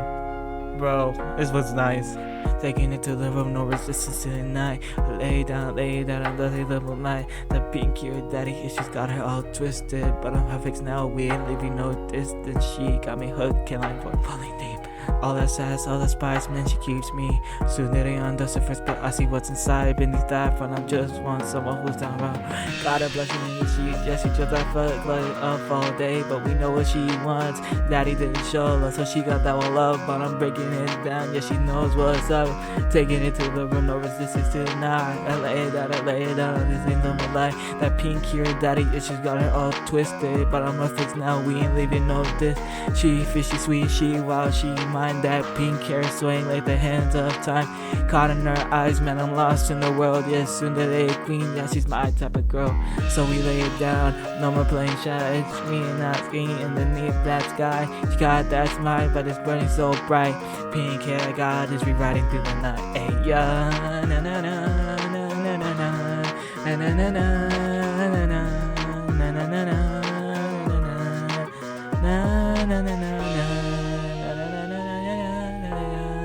Okay, I'm sorry. I'm enjoying this one. I'm enjoying the beat too much. MC and Natalia both look at each other. Tensions are growing and faces are glowing, and they're certainly not showing any signs that they are slowing. You wish to beat in thy cheeks? Indeed I do. Thou doest wish to play with them like timpanis? Indeed I do. And you wish to caress the ample bosom that can feed the mouths of many? Indeed I do. You wish to deflower me? I would, but alas, that ship has sailed into a greater voyage. Well, perhaps I can be your maiden voyage. Salutations, Cash. Greetings, MC. Hast thou taken the hand of a maiden to the autumn ball? Alas, I have not, Cash. Hey, boys. Speaking of maidens, hello there, dearest Natalia. Hello, love. Hello, MC. Hello. Yo, bro, I see you eating that salad, but you can use some dressing. Oh my God, now's not the time. Now's not the time, Carmelo. Yo, shawty, Carmelo time is all the time. Hey, you know what the time is? What, Carmelo? It's 6 o'clock. That's the time for your dick appointment, and I'm your doctor. Natalia, that's a little inappropriate, don't you think? I ain't feel nothing wrong. Just a little bit of bump and grind. Yeah, Carmelo. I know a little about bumping and grinding myself. MC winks at Natalia, and Natalia blushes in response. You know a little, but I broke the buck on it. It's lesson 1. Carmelo righteously slaps Natalia on her fat ass with both hands. What the fuck? No, ow. You three really are something else, you know that? If you say so, I do say so. Holy shit, now I'm really getting deja vu. Oh, dearest Cash. Yes, milady. I must take haste to seek an audience with thine professor on accord to the lessons I have missed. May you accompany me and aid in my seeking of the writings of my wrongs? None, my lady. Methinks thou, professor, detest me too much. Furthermore, I believe my time would be better spent engaging MC in stellar conversation. Isn't that right, MC? Methinks that would be a fine idea. Grand. I will converse with thee on the morrow, Lady Natalia. Farewell, Cash. Farewell, MC. Natalia makes her exit. So, MC, doest thou consider me a friend? Well, a friend of the fair maiden. Natalia is a friend of mine. Splendid. And as a friend, me if thou shalt impart some words of wisdom. I really get close to MC and grip his shoulder tightly. Keep thine distance from my lady love, or else I shall cleft your hand in twain. Doest thou understand me? Yes. Thou hast made thyself crystal clear, Cash. Good. Huh, so that's how that feels. It was the fuck around of times, it was the find out of times. The Medatum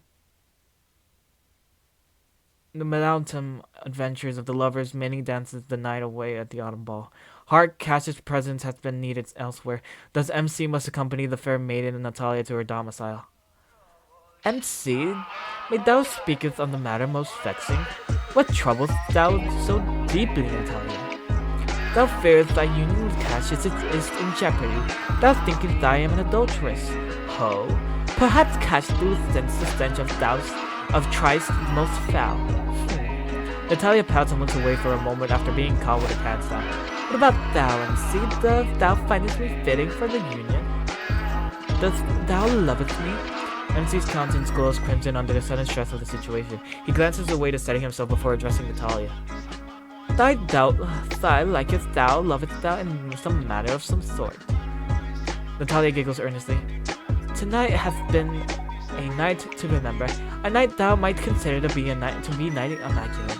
Pray tell, Natalia, what thou required to make it this night immaculate. The two lovers make their way to Natalia's almost able to form the beast with two blacks, aka the Ballad of Baby Balloon.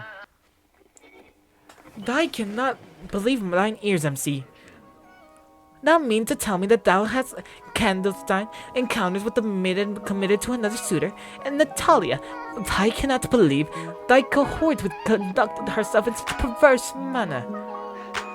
Sese, thou doest not comprehend the fury contained in thy bosom. Natalia doeth make it a fine companion. My dearest MC, why dost thou belittle thyself so? Methinks thou deserve better. Thine ego presents to hold us the statue of a Morse. Nay, thy ego holdeth the might of a lion. And thou deepest dreams, perhaps. Silence. They both look away from each other. MC, thou must end thine strides with Natalia. I beseech you. Nonsense. Natalia maketh thine life contently. She maketh thy life feel whole. You full-hearted boy. Union forged in sin nary could remain whole. Such a foolish statement rife with hubris, believing thou couldst repair a union forever meant to be broken. MC's face grows dark. Sese? Methinks thou hast become a pot that calleth the kettle black. Silence again falls upon the room. Tears begin to form in Sese's eyes. Come again? Thou hast made thyself very clear. Thou thinkest thou mayst scold thine about broken matters? Thou who livest thine life under a veil of dark clouds and lethargy? Thou whose mood resembles a Moor's ass when thou ruinest thy merry facade? MC gets up, his voice gets sharper with every sentence. Sese is at her limits. Hark! Why dost thou berate me so, MC? Thou hard tetters on the verge of being torn asunder by thou rapier lashing. Methinks your gentleman caller was likely to be privy with its fair lasso and a broken marionette. Sese visibly shakes her head and eyes. I wanted to impart reasonings into the dime bucker of a skull. Alas, my pleas fall on deaf ears. Methinks trust deserves to remain on its own ilk. I no longer wish to remain in your presence. Sese gets up and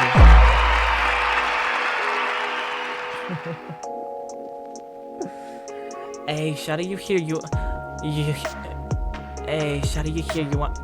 wanna ride the Carmelo coaster? Lucky enough, girl, you're tall enough for the experience. Oh, lulu. I think you're a little short for this ride, Carmelo. Come on, Shada, you know I got more than one ghost bird coming along. For real though. For real, no true man can neglect that bakery you got on God. Oh, lulu. OMG, Carmelo, what are you going on about a bakery? Oh, come on, girl, even Steve. No.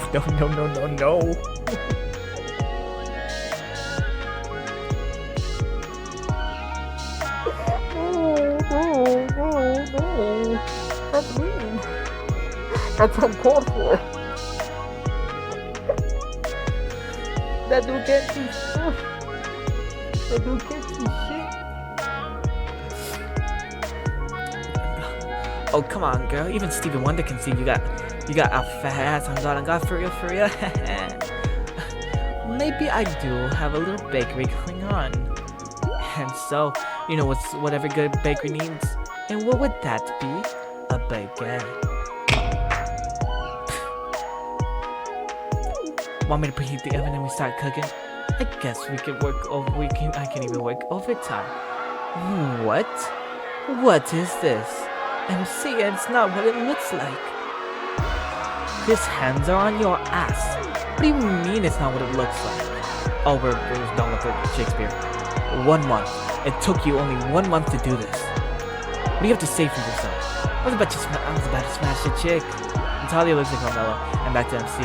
It looks at Carmelo and looks back to MC. Fuck it. Drop it the formalities. Mess me up, Carmelo. What the fuck? Whoa, whoa, whoa, whoa, whoa, whoa, whoa, whoa, whoa, whoa, whoa, whoa, whoa, whoa, whoa, whoa, whoa, we still got a live audience out here, dog. We're just doing this live on stage. Clothing being ruffled, hair being tossed, and moans being made to point that they're having sex with clothes on. Oh yeah, I'm not saying that. Carmelo and Natalia engage in the most aggressive tongue wrestling match ever displayed on live studio audience. See, we are still live in front of an audience. How? Why is no one screaming? Why is no one stopping this? Oh my god. Before the audience can perceive what was happening at the distance, Carmelo's hands trace up and down Natalia's body. She reflexes, whipping her hair backwards forcefully as if reaching orgasm by mere touch. Jeez. Each stroke releasing a moan so loud. What the hell is going on? On cue, Carmelo bites down on her neck. Another one. This is getting weird. Carmelo thrusts into Natalia with a thud so forceful that it can't be helped but to grab your attention. Oh my god, someone make some space! Well, that explains it, unfortunately.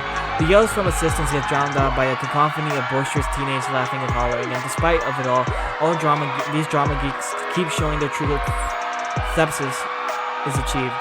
Behind the scenes, the technicians and stagehands clamor in a panic, trying to figure out a viable way to handle this violent display of exhibition. Ida, what the hell is going on? I don't know. I had no clue this would happen.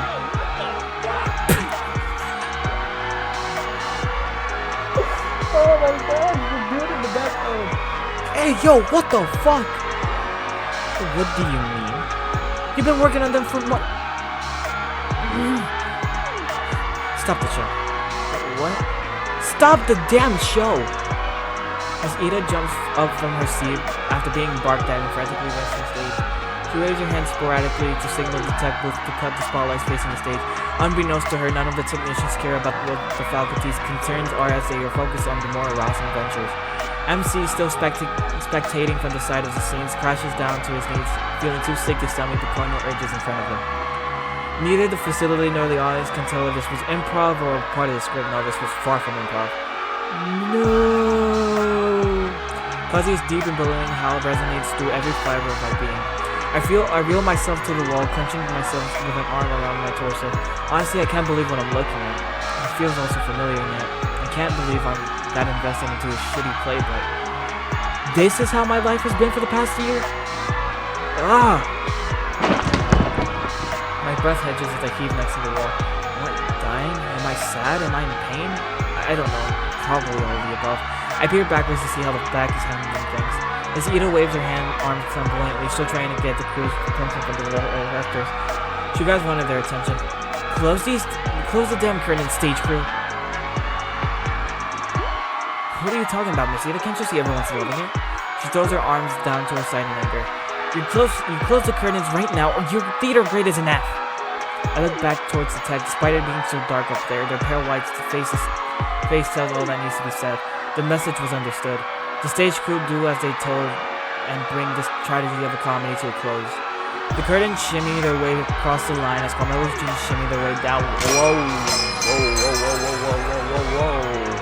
You can hear his belt buckle ping across the auditorium despite all the noise. What is this freaking movement? As the final inches make their way to conceal the stage, the final message rings through from the start of the moment. Hello.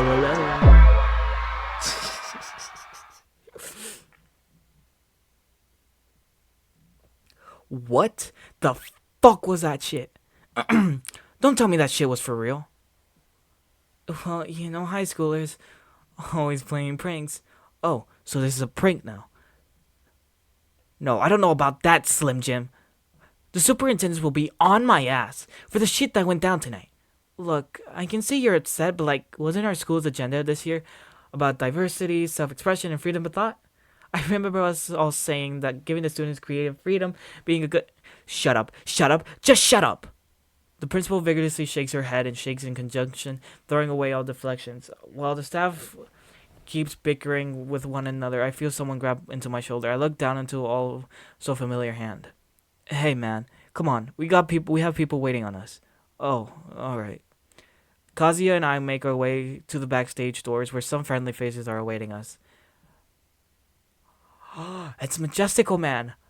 I don't know if I apologize to you, but I'm sorry for the way I speak to you. I'm sorry. It's Majestical Man. Like I said, this is a depiction of Prince Charming on a horse. Out of the hall, everyone. We don't want to be here to see this miss. So, one heck of a show, right? That's putting it mildly. At least everyone played their parts well. Yeah, especially you two. You guys did great up there. Nah, I just showed up and said some stuff. Kazuya is the real star here. Hey, don't be so humble, man. But thanks, Finn.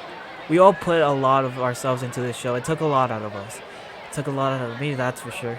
You alright, Bento? I'm still taking in everything that happened. My first ever production, I still can't believe that this is how it turned out. It's still a lot of process, and I mean that in every sense of the word. A look on Sayuri's face tells me that she knows it too. At least it's all over, and we can celebrate together, right? Right. Kazuya shines those pearly whites with a gracious smile, bumping a fist into my arm. I grab into the spot and grind back in place, in kind. Sayuri and Finn chuckle at each other at the show of affection between him and I. With the way everything turned out, with how we all got to the point here, this isn't quite how I expected it all to be. It's not something I couldn't imagine. It's just weird. I skipped twice. It's just weird. It's just weird from this perspective.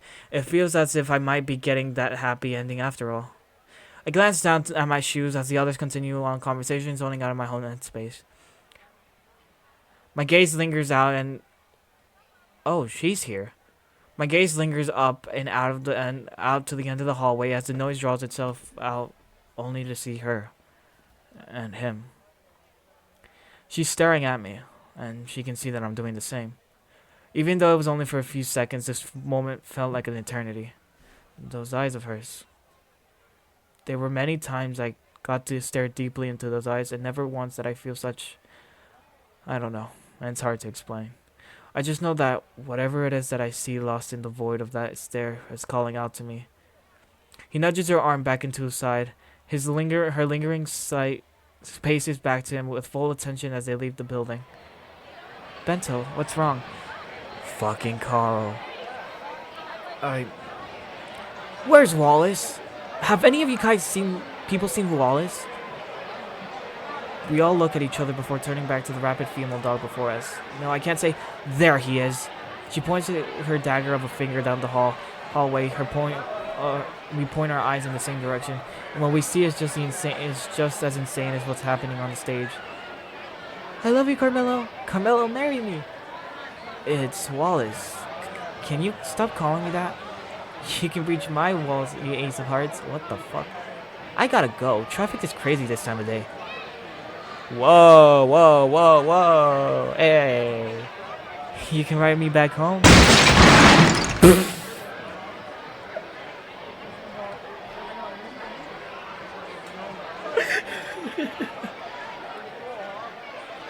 Carmelo, this Wallace ain't no simp. This dude was like, get off of me, you crazy bitch. Damn. Oh my god, it sounded like I freaking threw her through the wall and broke it. Or threw her to a window and it shattered. Wallace, I got you now, you fucking moron, bitch. And that's my cue to leave. Wallace books it out the doors, followed by a gaggle of girls, both young and old. Kazuya, with his hand above his eyes watching the view, can't help but be astonished at the entertainment after his after show. To think I could have had that role. Anyway, I think I'm gonna sit this one out. I have too much on my mind. Plus, I'm sure my folks are waiting on me, so... Oh, that's alright, Bento. Yeah, don't worry about us. Go see them. I'm sure they're so excited to tell you their reactions to the performance. Right. I looked at Kazuya. From a quick look, you can tell that it isn't the shenanigans causing me problems. He gives a nod goodbye, and I do the same. But the thing that I'm Doki Doki Triple Trouble. May 20th, graduation day already? Damn.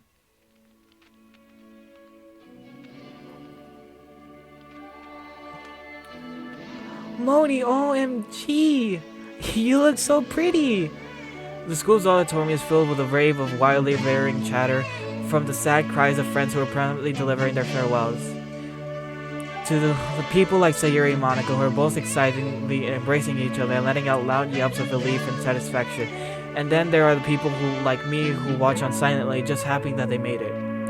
Sayuri and Monica release each other from their lively hug and they both turn to me, shooting a giggly and wiggly wave. Monica outstretched her arms, trying to invite me for a hug as well. Come on, Bento. Water under the bridge, right? I roll my eyes and walk up to receive the hug that I put to an end to as quickly as I started it. It only took you 4 years. Shut up, Monica. Bento, be nice. Sorry. Please, shut up, Monica. He's over it. He sure looks like it. Sayuri and Monica begins a random combo that I try to keep engaged in, but my attention is challenged by the loud clacks of quick moving heels. The sound pierces my ears, clamoring no, begging me to turn around and engage. I try my best to resist the urge. In the corner of my eye, I see the slight suggestion of a pink-haired figure walking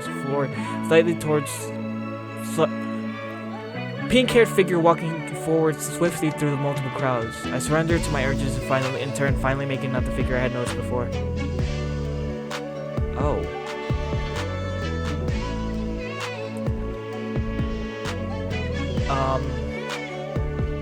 One question. What the hell are you doing here? This is a graduation. Last time I checked, the whole literature club is, not liking you. Her eyes are firmly facing the floor, avoiding any kind of eye contact. The room goes silent as she finally raises her head. Time around us slows to a crawl and my senses heighten as if my body was preemptively preparing for conflict. I can feel the particles of dust carried by the tepid air touch my skin, dirtying me ever so slightly. For a moment, Natsuki takes a glimpse of me and the rest of the club. She cleaned up quite substantially for the occasion. Her hair looks silkier than ever, while her application of makeup is done with such nuance that I might mistake it for a professional's handiwork. The dress she's wearing is beyond spectacular, each part of it almost meticulously put together to highlight every feature of hers. Her eyes pop with a glamour and beauty that's almost blinding. God, what am I thinking? Get back in your pants, Bento. What exactly is she doing here anyway? Her lack of a gown already makes her stand out amongst the rest of us, of the students. Let's not forget the dress either. With a solemn turn, she looks away from me and the others and tries to keep walking ahead, the clacking of her heels still echoing throughout the hall. I think of approaching her, maybe striking up a conversation and asking what's going on. I convince myself otherwise. There's no need to add stress to a stressless day. Even though everything she's doing points to otherwise, I think she probably wants to be left alone for now. She should just Hey, Nat! Nat, hey, over here! Sayuri, what the fuck are you doing? Damn it, Sayuri. Sayuri! What? Sayuri. What? I'm unable to resist the urge to just plant my face on my hand, so I make a public show of my annoyance to everyone around. Monica lets out a chuckle and Sayuri's obviously feeling a twinge of regret. I don't make note of how she's doing. I hear the heels of hell getting closer, and so I drag Sayuri by the arm and take her to somewhere private. Don't leave me. Hey, Monica. Hey there, buddy. Take Sayuri outside to the courtyard where the cruel summer heat shows no mercy on their covered up bodies. What were you thinking about? What were you thinking when you invited her, Sayuri? It's our graduation, man. She doesn't need to be here. Bento. She holds her to my arm, stopping them from flailing around as much as they were a moment ago. I didn't even notice that they were. Calm down. Why? Don't you remember what she did? And what? I'm just supposed to be cool with you inviting her? I get that she. Let me read! And I skipped twice. I get that she did some really bad things, but no but, Sayuri. I don't even get why you would invite her here. I don't even get why you would invite her in here in the first place. Weren't you the biggest oh my gosh, I can't read. Weren't you the biggest anti-Natsuki person around? It wasn't like that. Bento, you're my best friend and she was hurting you. Of course I was going to tell you to stop doing the things you were doing with her. Plus, she kept asking me if she could come and I just ended up saying yes. I quickly looked back to the hall where we had just left and looked back to her in complete confusion. Really? After everything? Why? I don't know, I felt pressured. I felt bad because of how sad she sounded over the phone. She dug her own grave, madam. I pull away from her, the anger splitting my face apart. After everything she's done, the last thing she deserves is you feeling bad for her. She made her bed, Sayuri. Bento, it's not that simple. She doesn't have what we have, okay? My head went as I can barely look at Sayuri without boiling away. The summer heat was bad enough. I don't need my own to make it worse. Okay. That's because we systematically, somehow, ruined all her friendships. That's not on us, okay? That's not what I meant, Bento. Then what do you mean? She slowly turns her head away from the entrance of the campus and, following her lead, I look that way as well. Oh shit. What's her father doing here? I see a man slowly struggling to make his way out of the school as his limp impedes his speed. His rosy hair, which I can barely spot in the distance, makes it quite clear who he is. He must have been the one who dropped her off. Sayuri turns back and looks at me acidly. You're kidding. You're not going to use that whole dad thing to justify what she did. I'm sorry, but this is going to sound really mean, but getting beat by her dad does not make what she did okay. I know, Bento, I know. I'm not trying to justify what she did, but it doesn't change the fact that it did happen to her, and it doesn't change the fact that she doesn't have anyone. We should at least make an effort to make her feel like she isn't alone. Why? Because everyone deserves a little bit of support, even if they screwed up. The pressure of those words surround my body, and I feel them slowly crushing me. I can't be that for her. No one's asking you to, Bento. I'm just asking you to treat her like you would have before all of this, before you even met her. In the end, she's still the same person who was our friend back then. All she was to me was just a small girl with a sour attitude who loved manga way too much. Have we even talked about manga this entire year? I don't think that's true. Things are too different now, and I don't think they're any going back. It's not like I can tell her to go away. Why not? Are you serious, Bento? Yes. You want me to be supportive, fine. But why do it now? On our day. When I'm around. Because if you're not here, all she'll think about is why you're not here. Oh wow, so you invited her now so she can force me to stick around?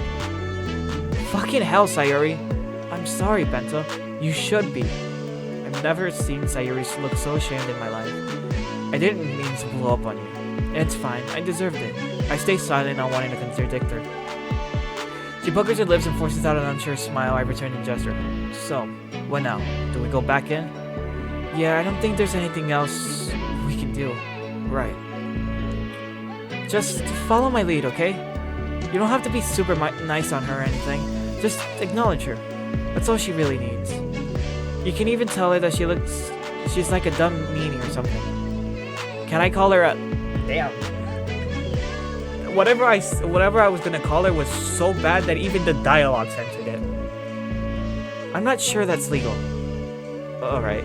Oh, come on. You're telling me I could have called her something worse? To the point where it was illegal? She starts walking back into the auditorium, but I can't seem to do the same. She turns to me when she finally notices that I haven't moved. Bento, what's wrong? I'm just thinking I should probably wait for Finn outside. He'll be coming soon, right?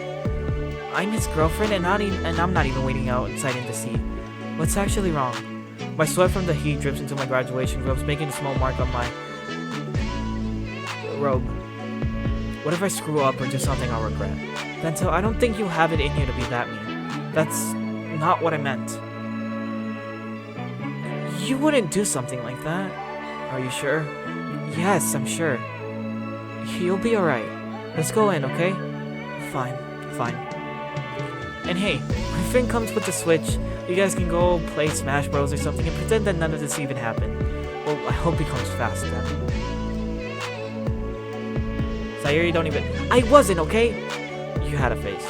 I didn't. I'm not obsessed with hanky-panky like you. I'm not obsessed with hanky-panky. You totally are. Whatever.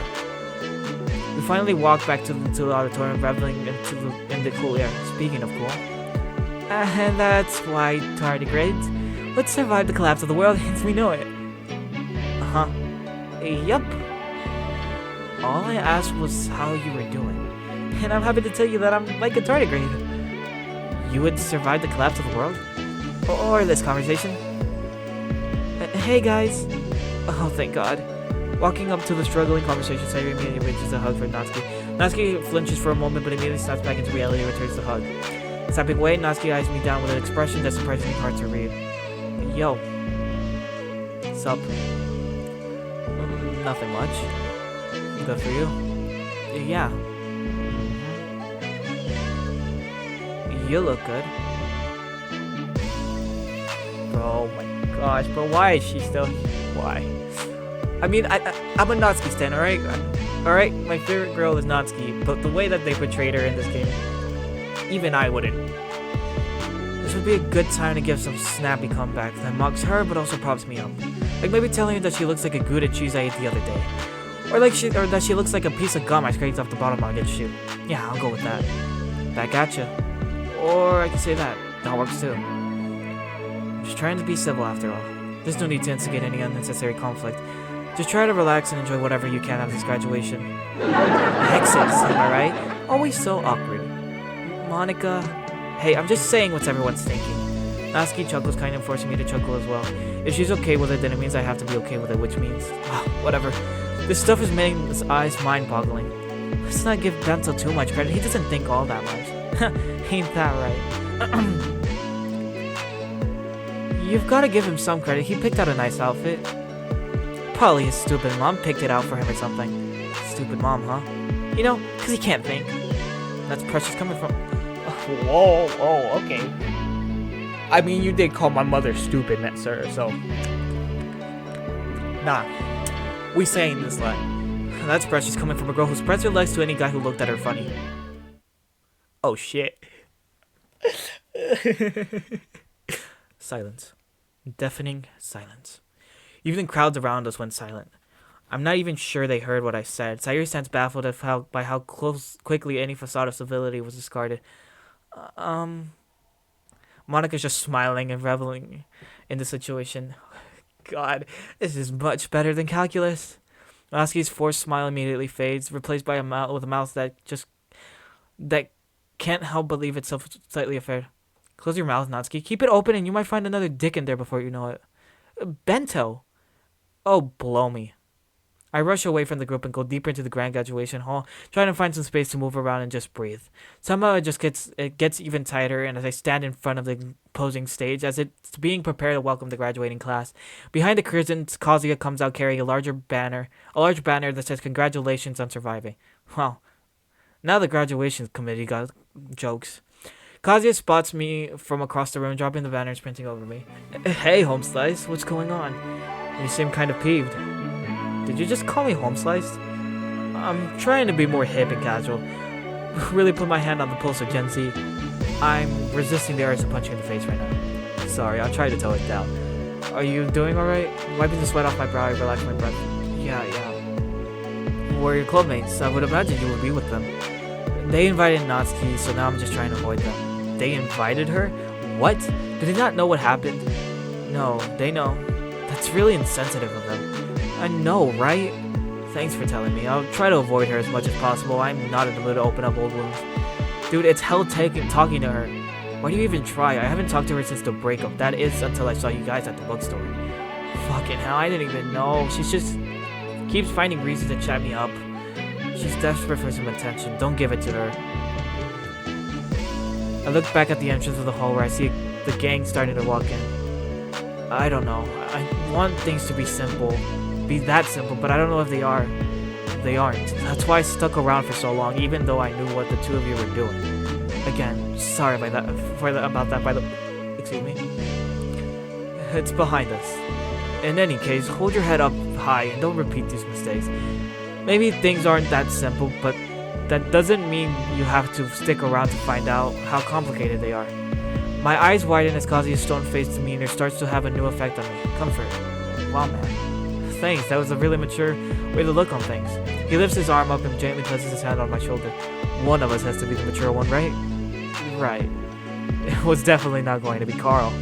Don't bring it up, man. His brings up some violent urges in me. I can relate. I can also relate too. Alright, just seeing him on my screen just made me want to punch it. Your friends are making their way here, so I'll be leaving. Good luck with Natsuki. Run while you still can. I'll see you later, Bento. The fact that this friendship was made after everything that happened. Kazuya runs off as the gang sadly stumbles onto me. Sayuri and Monica are up front, ready to confront me, while Natsuki hangs at the back, mostly looking away from everyone. Bento, why'd you run off? Golly gee, I mean, did you think about it for more than a second? Ugh. Can I just say, when you get all sassy like that, I'm like so turned on. Monica, now's not the time to say that. And then I remember why I rejected you in the 8th grade and it all fades away. Oh wow, you just had to remind me of that, huh? Get some sleep, you haven't been yourself in months. And stop the grind? Never. Monica, please, why can't you guys just relax for 1 second? Girl, you need to relax. Take a chill pill. Sayuri sighs. I miss Finn. Can you apologize to Nat, Bento? No, why would I? It's worth a try. Natsuki pries open a gap between Sayuri and Monica for her to move through. Sayuri is mostly concerned while she makes space for her, while Monica's gleefully watching on as Natsuki finally takes a stand and confronts me. We need to talk. I've done plenty of talking already. I'm serious. So am I. Please? I peer into Natsuki and I'm faced with feelings of that every part of me wants to violently reject.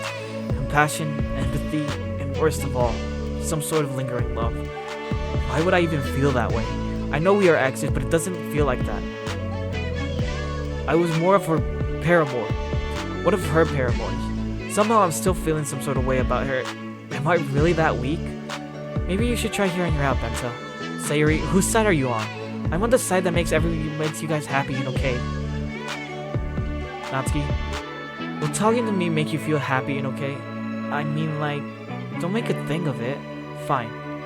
Girls, can you give us some privacy? But it was just getting juicy. Monica, we'll get you more drama somewhere else. You promise? Yeah, like when Finn shows up. But you guys have a healthy relationship, it's no fun. They're all toxic and stuff, it's great. The two girls walk off as Natsuki and I stare at them in complete bewilderment. Jeez. Are we really that bad? What's this we stuff you're talking about? I didn't do shit. That was an obvious lie. Yes, we did, dog. Yeah, because you did me. A lot. Well, I was dating someone else. And it's somehow my fault you offered me sex? A lot. While you were dating someone else? Why didn't you turn me down? I am a red-blooded heterosexual teenage male. And you have an ass that stops traffic, alright? What the fuck is this reasoning? It was the only logical thing to do. Guys are pigs. Wow, is the view good from that glass house of yours? Like seriously, you're trying to put this on me, but you're the one who's jumping from guy to guy. I wasn't jumping from guy to guy. Right, I'm sorry. You were jumping from one guy's penis to another. My B for not clarifying. I'm sorry, okay? I'm sorry I did that. I didn't mean to do that. How can you not mean to do it? It's a pretty conscious effort. You don't understand, Bento. You never did. Then make me understand, you frustrated piece of work.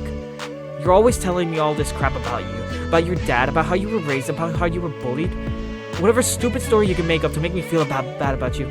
They aren't made up stories, you piece of dog shit. You're gonna look at all the fucking shit I told you. You even saw my bruises. And even those went away. Just like anyone who was willing to love you. Damn. Oh, bro, our freaking MC has some comebacks. Bro, when he said that, that's when I needed that sound effect to pop up. When that sound effect that they played when Brian's name was mentioned, that's the sound effect I need. Her eyes fill with disgust as she stares at me. What I once thought was her corrupting gaze became a gaze that revealed the corruption that was already there. I can't help but curse myself due to my own stupidity. Natsuki storms out of the hall and I reluctantly chase after her. Natsuki, wait! I'm sorry! Why are we sorry, dog? She stays silent and turns into the... You gotta be fucking kidding me. She goes into the women's bathroom. Well, there's a first time for everything. I storm into the women's bathroom as one of the titular tenants yelp out in fear. I yelp out in return. I'm really sorry, I didn't think this properly. I'm only here for the pink one. What do you mean by the pink one? You know, the bitch. I'm not a bitch. I hear the call of the bitch coming from one of the stalls. There she is. Look, Nat, I'm sorry for saying that shit. I was a bit out of line. Can you come out of here so we can keep talking about it? No. You come in here. I'm sorry that you're saying this, kid. Please don't tell anyone. I'm just here to see my brother's graduation. I'm gonna leave you guys alone. Right, I'm graduating. That's why I still have this stupid cap on my head. The girl leaves, leaving me and Natsuki alone in the bathroom. Her stall door slowly creaks open. I start noticing her overwhelming mountain of falling tears. She barely looks up at me with her reddened eyes. With small steps, I walk into the stall and close the door behind me. The checkered walls are littered with small little notes from other people, both happy and miserable. Natsuki's sitting on the toilet seat, barely inches away from me. So? Must be one hell of a shit, huh? Really? Really? I swear. I know I said this dude has some great comebacks, but that was horrible. Shut up, you asshole. Yeah, I deserve that. I'm sorry for what I said. I didn't mean to trivialize what happened to you. How can you not mean to do it? That's you. Don't stretch it, Nat. If you're gonna be like this, I can go. I don't know if you noticed, but I'm happy enough without you. She grips her hands together tightly, placing them between her legs. Sorry. That just came out. It's fine. Bento, the things that happened to me were real, okay? I know. And they hurt me so much. I know. Every day. I know, and I'm really sorry for what I said. I know, and I'm really sorry that I said what I said. Bento, you would never get it, what it's like to live with what I've lived through. I didn't imagine it was that bad. When I offered you my help, you turned me down, so I thought it was at least bearable. Things aren't that simple, Bento. My life has never been simple. I didn't have a loving mom and dad who cooked me 3 meals a day or whatever you have. I didn't have a super supportive childhood friend who was always there with me. I was all that I had. You remember how I was last year. Everything I loved, everything I did, people hated me for it. I somehow talked wrong and moved wrong and did everything wrong. It was the fucking worst. Even the club didn't treat me all that well. Well, that's not true. It is true and you know it. Look how quickly they all turned on me. Because you were doing something that was fucked up. You can't expect us to turn a blind eye to that. They turned a blind eye to you. Not really. Everyone gave shit for what I did with you. Even my fucking mom. But I thought that it was worth it because I thought you were worth it. Am I not worth it? She stands up from her seat and the inches between us even got smaller and smaller. Nat, I don't think anyone is worth what you did. Bento, when I said I didn't mean it, I meant I didn't mean for things to happen like that. You have to understand, nowhere is really a safe place for me. In school, people thought I was annoying. At home, I was gambling with my own safety, depending on Papa's mood that night. Until he made me feel like a ghost amongst the living. It fucking sucked. Like, it sucked so much. And then this year started, and it was so weird because people were actually okay with me. When Yuri left, the club would become a little more comfortable for me. Kazuya, this guy who I barely even talked to, suddenly saw me as a cool and hot, not just cute and petite. He even asked me out. And then you were always talking to me and made me feel like I'm this important part of your life. And it was like we were real friends. And Carl was all over me begging for my attention. And what? Did you feel some sense of validation or something? No, I just didn't know how to deal with it, okay? It was so much of it and I get it. You do? Sure. I get where you're coming from. But it's not an excuse to do what you did. I know. I know you know. You always did get me more than everyone else. Don't say that, Nat. It's true. She gets even closer to me as we're only inches away from each other. She grips into my robes and takes off my graduation cap while distracting me with a long and beautiful gaze. Her eyes reel me in and bring up all those emotions I've been beating down to the surface. All that compassion, all that empathy, all that love. The school's PA system turns on as the graduation ceremony begins. Hello, everyone, and a warm welcome to all of you who have given us this amazing privilege to partake in the ceremony. Bento? We're here to celebrate the entrance of these young students into the adult world. Nat? I'm sorry for everything. I screwed up so hard, and I know you can't forgive me. It was a long journey here filled with many twists and turns, but you need to know that I'm sorry. For example, the blackout that saved many of your test grades, but also showed me how responsible all of you are. Every day I miss you. I miss you so much. Many of you took it upon yourself to journey all throughout the school trying to pitch in and help as needed. I miss talking to you and I miss joking with you. It was an act of unnecessary compassion, yet you still performed it. Do you miss it too? When I look out into this crowd, not only do I see the students who were begging their teachers to delay each of their tests, but also the students who rushed to aid their fellows at the moment's notice. Yeah, I miss it. You do? She moves in closer. There is no distance between us. To say that we are proud is to truly undersell how well each of you have demonstrated your capabilities as adults. I do. We are filled with immense pride to be able to witness each of your wonderful journeys as you exhibited time and time again that not only are you prepared to what has come ahead, I still love you, Bento, but that you're also capable of making the difficult choices that the real world asks of you. Even after everything? Not... No. Oh,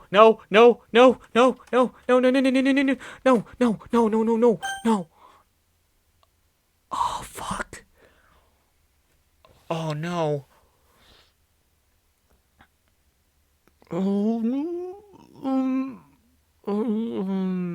I didn't save it. There's two choices here. I want to see what both choices are.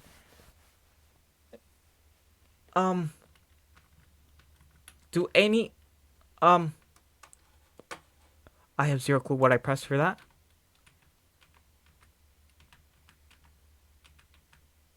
I'm trying to figure out if there's a button. I saved a screenshot. I screenshotted.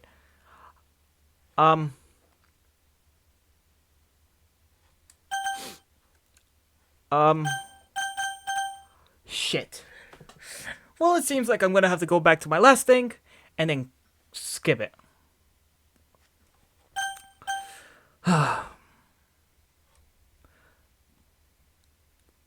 You know what? Screw everything. I mean, it's a fictional character. And you know, Natsuki, she will always be #1 girl in this franchise, alright? For me. I know people are Monica stans, I know people are Sayuri stans, Yuri stans, alright? Because of their personalities, not because of how they look, alright? Okay.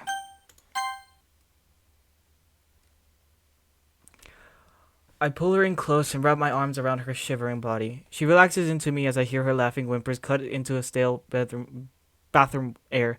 Even if those choices challenge your idea of compassion, my grip begins to loosen as I realize what I do have to do next. Compassion, empathy, and love. Even when it hurts. What comes ahead will be difficult for you all, but we know that you are ready to face the challenge. I'm sorry. Sorry? Bro, this music... For what? I'm sorry because I can't be what you need me to be. Because you have proven yourself to be worthy of bearing the responsibility. She steps away from my hug, trying to find distance that isn't there. What? Natsuki, what are you saying? I can't be your source of validation. I'm sorry. Now, I can't be the guy that carries your burdens because I don't think I can do that. Bento, don't do this. Make us proud. You taught me a lot about myself, including what my limits are, and I know you've been through a lot. But I can't fix you. Because being there for you just isn't enough. You need help. More help than I can provide. And that has to start with you. People can love you, Natsuki. I know it's hard to believe, but they can. And it doesn't have to be like this. It doesn't have to be this mess of feelings of hurt. I know that it's all you know. But it doesn't have to be like this. Her entire body lies frozen, emotionless, staring into me with the same eyes that I lost myself in every time. She looks at my graduation cap I take my graduation cap from her and I put it back on my head once more. Then show me what it's like, please. I can't. I tried. I did. There's nothing more I want more than that. But I can't. I can't show you something that you don't want to accept. You always have a place in my heart, but I don't think I can give you anything else. I'm sorry. Bento, no. I turned the lock and opened the bathroom door. Please, don't leave me alone. Every part of me wants to look back, but I know the mess of feelings will just pull me back in. And so, with a click, I close the door behind me and push myself away. The sounds of sobbing trail off as I make my way back to the auditorium. I enter the hall and am greeted with a rousing round of applause. The principal waves as at the sprawls of adoring students who undoubtedly must have appreciated the speech she just gave. I just wish I was focused enough on it to appreciate it as well. I see slivers of Monica's ponytail and ribbon from a distance pointing pointing out of her graduation cap. I head to the middle row to find that Monica, Sayuri, and Finn have saved me a seat. Hey guys. Hey. Hey, what's up, Finn? We perform one of our multitude of handshakes we memorize and come up to the escapade. Nothing much. What's up with you? Why am I speaking like that? I heard you were talking to you know who. Wait, Voldemort is real? He was talking about Natsuki. You need to sleep, Monica. Sleep? In the face of all this drama? Never. Sit, Bento, sit. Spill the tea. Monica, it's not like that. I broke her heart. The crew's eyes widen as their focus shifts entirely onto me as I take a seat. Oh, Bento. God, man, I'm sorry. Oh, fuck yeah. Heartbreaking shit. You know, Monica, you say the most out-of-pocket shit, but I love it. What'd you say? Did you tell her she was a flat slut? Monica, that's rude. Don't get offended on behalf of her, Sayuri. It's just patronizing. I just told her what she needed to hear. How about what she needed to hear? What she needed to say? The tension in my eyes is palpable, as even thinking about what just happened brings my body to its knees. I don't know, maybe? Ooh, ominous. Well, did you cut her off? I think. But Bento, what about, Sayuri? I don't think I can make Natsuki happy and okay, even if I wanted to. I told her that I couldn't be there for her, and that's pretty much it. How'd she take it? She cried, Sayuri. Sayuri looks at Finn for a moment and her eyes shut tightly. He wraps her arms around her as she tries to look for some sort of comfort. Maybe this is some monkey paws stuff or whatever, but now the drama is getting on my nerves. Bento, you don't need to make her happy and okay. And the fact that Sayuri tried to push that on you was really dumb of her. I was trying to watch out for her. She's our friend. No, she's not. Yes, she is. No. Friends keep each other accountable, like we did with Bento. We never tried with Natsuki. Maybe that's on us, but she sort of kind of spread her legs for everyone and anyone. Some things are so obvious. You just have to deal with the consequences of them without dragging others into it. Like, I have a bunch of guys on my back and you don't see me doing that garbage. It isn't that simple. Of course it isn't. Nothing is. Be smart about it. It's not the fact that she's a slut that matters. It's if the girl likes dick, that's her right. The problem is she toyed around with the feelings of others without even thinking about how it will affect them. And the worst part is that we let her keep playing around and not showing her that what she was doing was wrong. Hell, both of your stupid shit got my club broken up, so thanks for that anyway. Now, you made a choice to put an end to things, a choice that really one of you should have made a long time ago. I feel like you did the right thing, then. If you feel like you made the right thing, then that's all that matters. Do you feel like you did the right thing? My mind wanders for a moment down. Interpreting the choices I could have made in that situation. 100 possibilities flash one after another, each of their own little variations on something I said or did. The humbling truth is that out of the million things I could have done, most of them boiled down to the same thing. In the end, I only had two real choices: keep doing the same dance we were doing, or finally let things change by telling her the truth. Yeah, I think I did the right choice. Then that's all. Jeez, it's not that hard. You're acting as if you've been in this situation before. Of course I have. You have? Duh, I'm the hottest girl in this school. You don't think I haven't almost slipped up and crossed my guys. I could have, but I didn't because I'm not stupid. And because you have it easier than her. Oh, nobody likes me. Therefore, please everyone fuck me. What the fuck kind of logic is that? Well, please, can we have Monica come up to the stage? Oh, well, gotta give my valedictory speech and shit. You get my point, right? Of course I do. It's nice to see that even when you're sleep deprived, you can make sense. Whatever, bro. I'm gonna go now. Good luck. Like I need it. Monica confidently walks up to the stage, each click of her heels not afraid to make themselves known to the filled out auditorium. As she gets to the podium, her face shows onto the large projection of the video footage of the graduation. I see her eyes focus on something behind us, and before I can check, I can hear the closing of the auditorium door. Monika's confidence visibly falters for a moment as she looks down at the podium. For a minute, she barely moves a muscle as we slowly grow fearful that she may have slept at the podium. Suddenly, she shakes her head as she looks at us once more. Her face captures a sense of burden that I haven't seen in her over a year.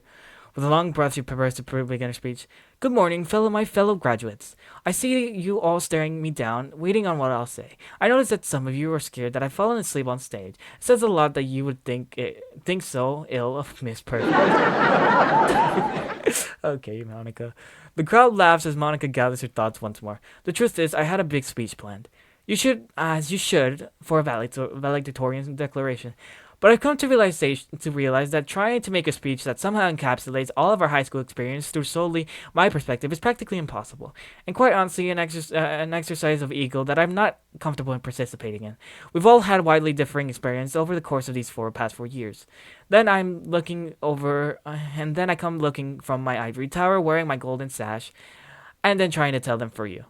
I'm not doing that. I've tried before to act like I understand what it's like to be someone else. To a friend of mine, actually, and chased them away. Because trying to act like someone else it's out of the question. You can try to understand them, but that's all you can really do.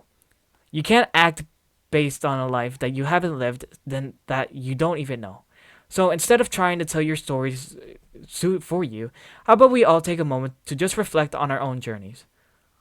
No one else can tell our stories better than ourselves, after all. And hopefully, by looking at them and facing them on your own, we can find our way to overcome all the conflicts and strife that we've been put through. And finally, enjoy them together. So a moment, close your eyes and reflect on what got us here.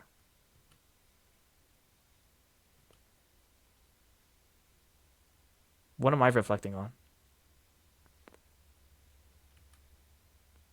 Now that we've all taken that moment, I guess I should share my thoughts with you all since I've given the platform. Monica leans in closer to the mic. Firstly, I want to tell Kazuya this. Kazuya?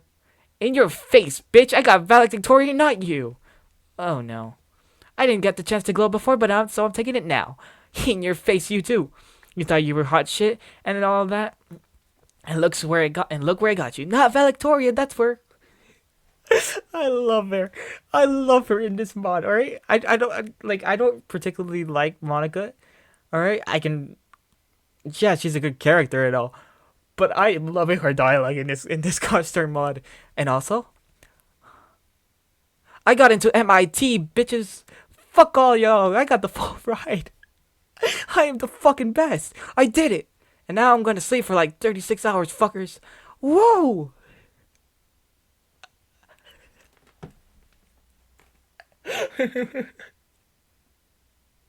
Oh my gosh, Monica, I love your dialogue.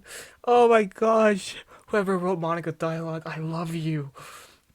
Monica crazily sprints off the stage, still holding out her fuck you fingers in the baffled crowd.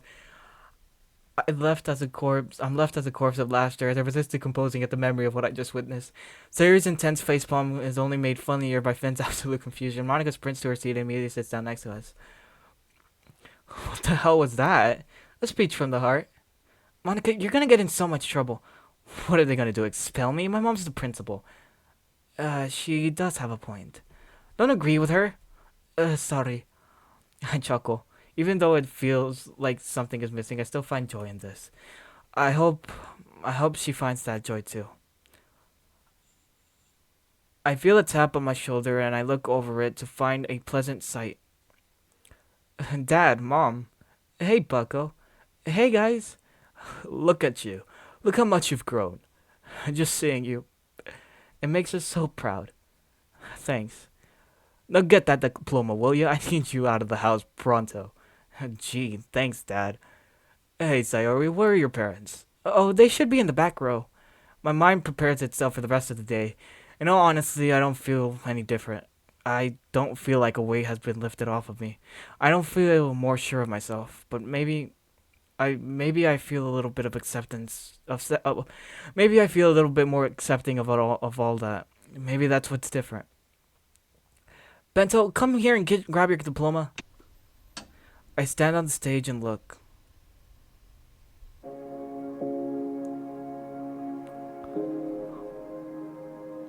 Oh my.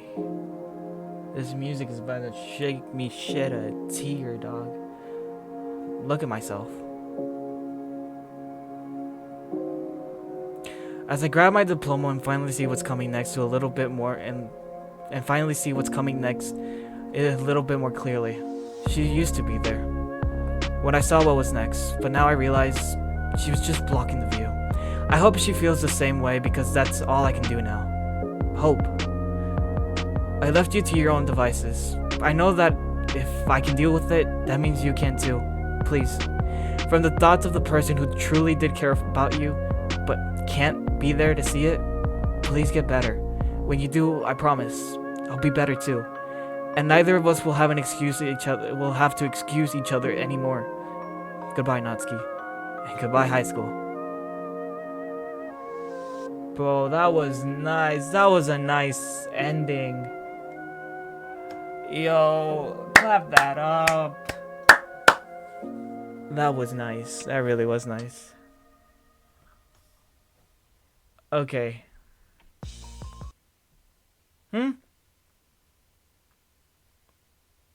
What's happening? Oh shit, Sayuri's hair is shorter. Not Sayuri, Yuri's. So, sorry if I misheard you, but what I'm understanding is... No, I haven't anything else to do. Natsuki engaged in multiple relations simultaneously and you were aware of that, and you still participated in it, and even officially dated her no less. With one large swing, I throw my heavy baggage into my newly clean dormitory, ready to be sorted out and put away at the moment's notice. To be fair, her ass was literally out of this. What the fuck, dude? I think you mean literally. Tomato potato. Those are literally two different foods. Juggling all the way to my bed, I lay myself down on the uncovered stained mattress, taking in the new scent of freedom. From a large crack in the ceiling drips down a small droplet of water into my knee. I sighed at the thought of performing maintenance in the universe dormitory. If only I were there, I might have helped her get out of this situation. This whole debacle was relatively recent, wasn't it? How are you coping? Pulling my phone out, I stared at the empty notification center and into my recently set anime girl wallpaper. I miss her a lot. You really did care about her, didn't you? Yeah, I did. Hey.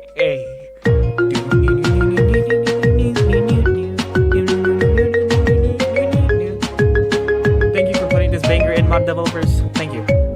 Suddenly my phone rings out loudly as I readily answer its call for my attention. Hey, Mom. Bento, turn on the video. Sayuri? Oh, is Sayuri calling you? No, it's my mom. But Sayuri's voice is coming out of the screen. It's because the both of us know. It's because the both of us are in the same room, you idiot. I can't believe you're a college student. Turn on the video already. Yuri releases one of her iconic giggles into the room. The first thing I see when I turn on the video is Sayuri's extremely excited face almost peering out of the screen, along with a very clear view of the inside of her nostrils. I heard Yuri, is Yuri with you? Yuri's gentle and mature smile comforts me as she surprisingly speaks up from across the room. Hello, Sayuri. Yee! Oh my OMG! Come here, let me see you! Sayuri, please quiet down, you're right next to me. Sorry, ma'am. Yuri walks over to my bed and takes a seat oddly close to me. I'm here. Hello, madam. Mom, this is Yuri. She's the polite one I used to talk about from the literature club. Oh, the polite one, is it? If I remember correctly, it's not what you used to call her. Mom!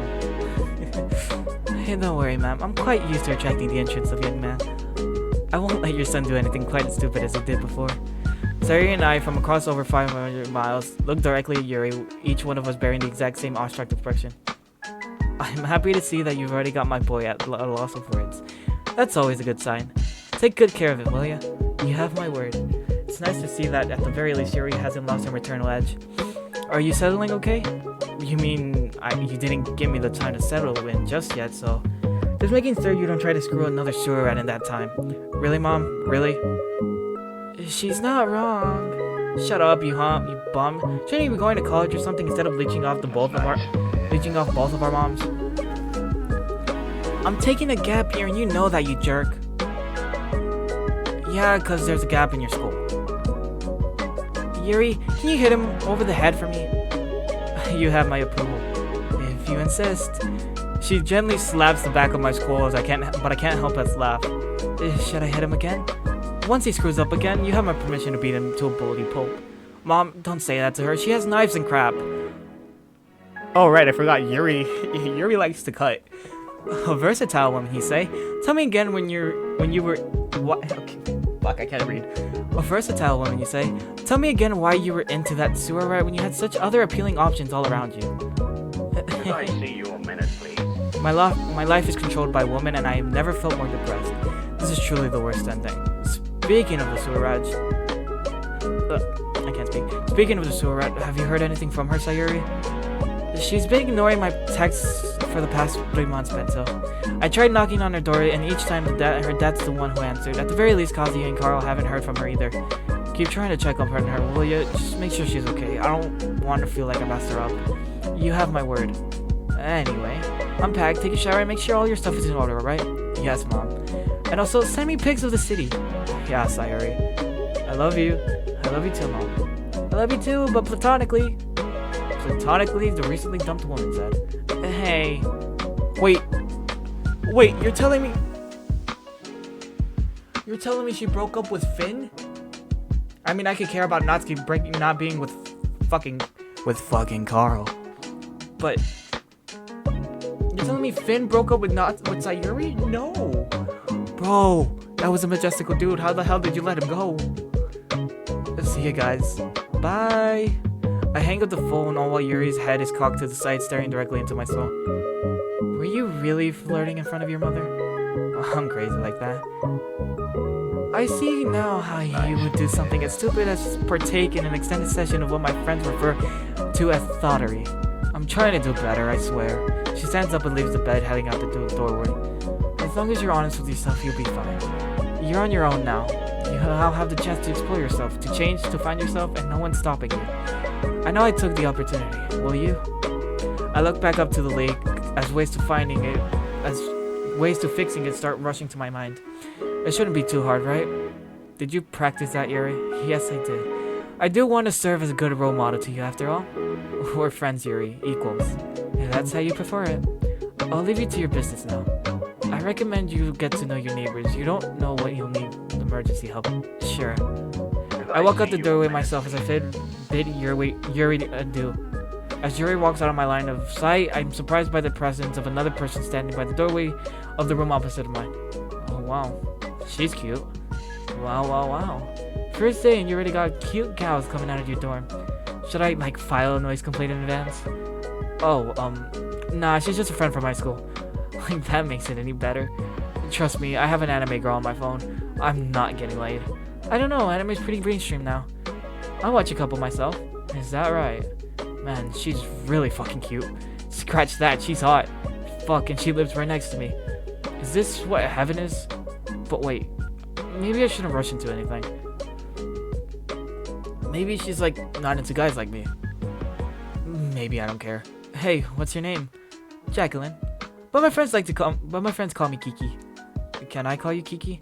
Depends. What's your name? Bento. Well, Bento, if you want to call me Kiki, go ahead. Cool. So, Kiki, just for my sake, are you single? Psst. Yeah, I'm single. You're pulling my leg. A girl as hot as you? Some people can't handle the heat. Cheesy, but I'm into that.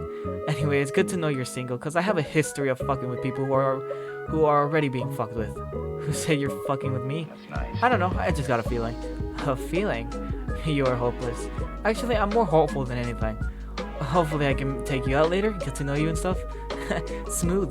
I'll see you later, Bento. Hopefully 7 p.m. tomorrow. Slow your roll, big guy. I can't help it, you're cute. Maybe next week. It's a date. She closes the door with her roommate with a loud click. Damn, I have good comebacks, I have horrible comebacks, and I'm a smooth talker. Holy shit. I look out the empty hallway. It's quiet.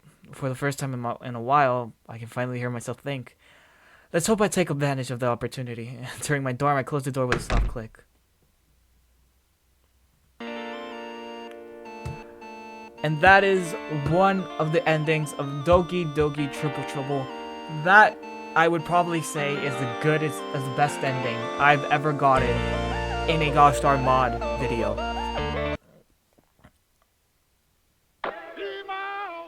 Okay, Here's what we'll do. So I'm gonna load it up again. I'm gonna skip it, and then I'll meet you guys back into the choice part. All right. Alrighty, and we're back. I had to cut that out because I'm not. Y'all don't need to see me skipping through all of that.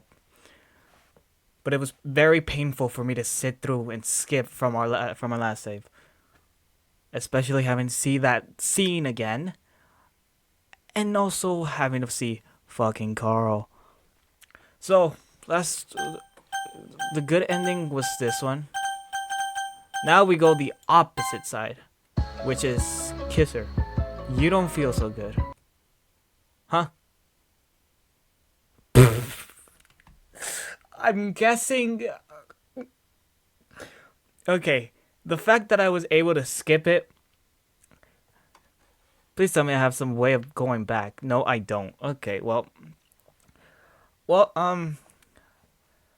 the fact that it was just black with some lines of dialogue and I was able to skip it means that if this thing wasn't on censored mode, a whole lot of stuff would have been happening right now. Okay, so if you go for that route, you completely throw away your morals again. Not that you get them back after everything that's happened, but you throw away them. You throw them away. Alright, I make it to the auditorium hall as I shamefully walk down it. Yeah, as you should. My parents look at me slightly bewildered, pointing at my head for some reason. Climb up to the stage, the principal gives me an odd look as well. Dusting myself off, I smile and put my hands out. I'm here for my diploma, ma'am. She hands me my diploma and I look out to the crowded audience. I spot Sayuri as she stares at me. Her hands fall to her side limp and disbelieving as her eyebrows crunch up her forehead. I can barely make it out, but I see her slowly shaking her head. She'll be okay with the decision I made, I just know. Once they finish taking pictures, I jump off the stage and onto the ground, making my way to Sayuri and the others. I see Natsuki by the entrance, who gives me a small wave, sending me a kiss. I can't help but laugh at how... What is it? You look beat up, man. You're so sweaty. I do? Bro, it's just a couple of stains. Relax. It's not just that. Where's your cap, man? My cap? Oh, I must have forgotten it. Where would you have forgotten it, you idiot? We got it today. I probably left it in the bathroom. I was in the bathroom. You weren't there. Bento, what did you do? My glare grows defensive as I look directly at Sayuri. Each shake of her head carries so much disappointment. I feel each wave of shame as it hits me. I look back at to Natsuki, who's holding up my cap in plain view. Ah, shit. I look back at Sayuri as my eyebrows furrow and my glare goes on the offensive. I made sure she was happy and okay. Like you wanted me to, right? I run towards Nat to grab my cap. On my way, I also grab the attention of my parents who follow my line of movement. Even though I can't see their faces, I can still imagine the shock of them, especially my mother's. That open-eyed stare as you can particularly see the smoke leave her nostrils. Nat hands me my cap, her weak grip comforting me at the very least. They don't seem happy. We'll work it out. I mean, we've been through so much already. Yeah, totally. What are some guys anyway? They're not just some guys, but yeah. We'll get through it. We will. I bend down to her level to sneak in a kiss, one that's passionate and romantic. Hey, bro, this music is nice. She grabs into my cheeks, reciprocating the gesture. Pulling away, she sets her forehead against mine, and in the middle and most gentle and serene voice, one that I haven't thought Natsuki could make, she starts whispering to me. Hey, I love you so much. Her words wrap me around in a protective barrier as it drowns out the world around me, leaving just her in my peripheral view. I close my eyes as I try to see what's coming next.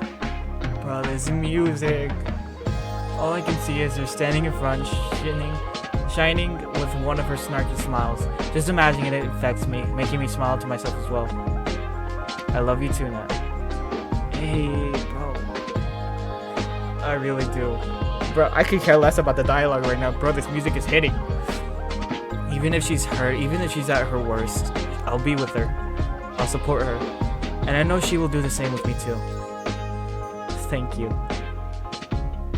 Hey. Goodbye, high school. And hello, Natsuki.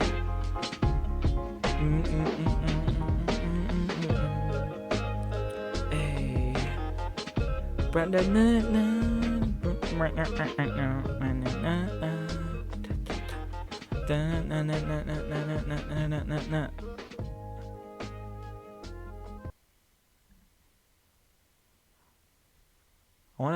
I want to see how much time I've been recording for. Carrying my heavy bags across the hallway, I feel my arms weaken under the massive weight. I hear a ping ringing wildly from my phone when I seriously go check it. I drop the bag as it violently rips and spills all the baggage inside. Damn it. Checking my phone, I see it's a message from Yuri asking if I arrived at the dorms. Great, I forgot to call Yuri. Just my luck. I start shooting her a text when I've just saying that I've arrived, but I'm interrupted by a full screen call. I'm confused. A confused set of emotions hit me at once. Some of them being a sense of relief and happiness, and some being a sense of annoyance. I answer the phone, trying my best to crack a smile. Oh, it's Natsuki. Hey, yo, Nat. Hey, cocksucker. Rich coming from you, but keep talking. I was just calling to see if you made it.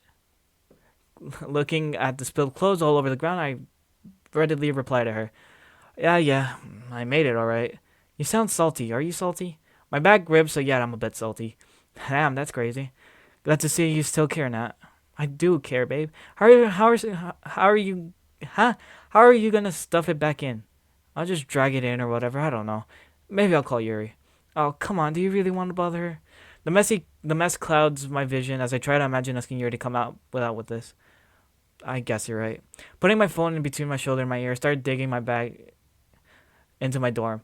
You sound like you're struggling over there, big boy. Dragging a bag that's as heavy as you does get particularly difficult. Hey, are you calling me fat? I didn't say anything. My back strains as the bag threatens to shatter my spine.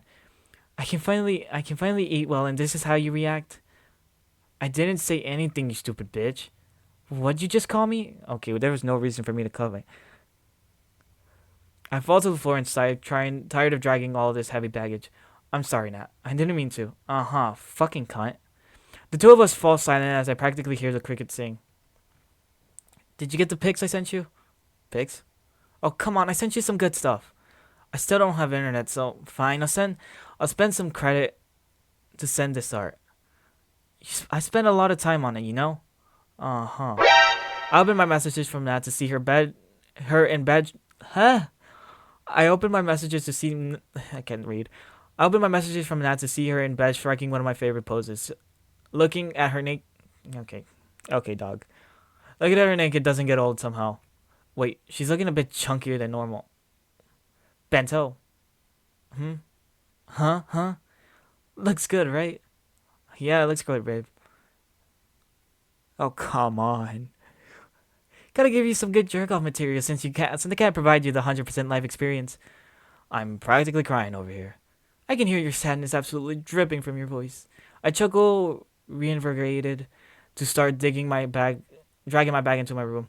How about you? How are your first weeks of senior year been? It's been pretty great. Some things are hard to get used to, but like what? They started giving us tests from the get-go. Like, I've got a physics test coming up next week. It's just, physics isn't so bad. Sure, but that's only because Ryan's been helping me out. This motherfucker is still here. Near the door, I come to a complete stop and my arms tired out from carrying all this weight. Ryan, we've actually been walking to school together. Okay. I guess a cheater. I guess the saying still goes: a cheater will always be a cheater. Who's Ryan? And dude, I'm so lucky to have him around.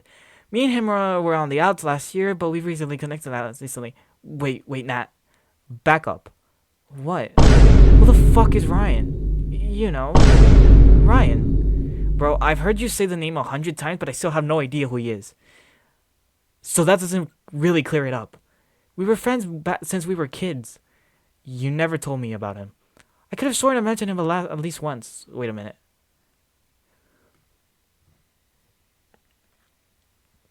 You're telling me that this dude, Ryan, was a friend since childhood, even though you told me you didn't have that, and earlier in the mod, when the mod first started, when you started up that weird conversation of me being a virgin, you said you weren't, and you said that was taken away from you from this Ryan. I am so confused from this relationship, dog.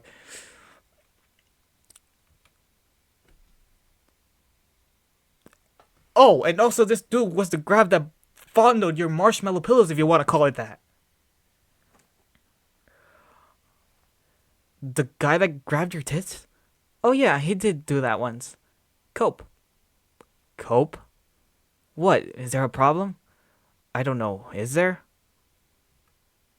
Is this a trick question? Holy shit, Nat, it's kind of obvious what's wrong, don't you think? Look, I'm not gonna cheat on you. I swore to you that I won't cheat on you, and I'm not gonna back on it, okay? I mean, madam, you kind of did go back on it the first time you promised. Whatever. You don't believe me, do you? No, madam, because you broke the promise the first time. Alright? With this choice, I decided to give you a second chance. So no, I don't believe you, madam. I believe you. You're a bad liar, you know that? Oh, really?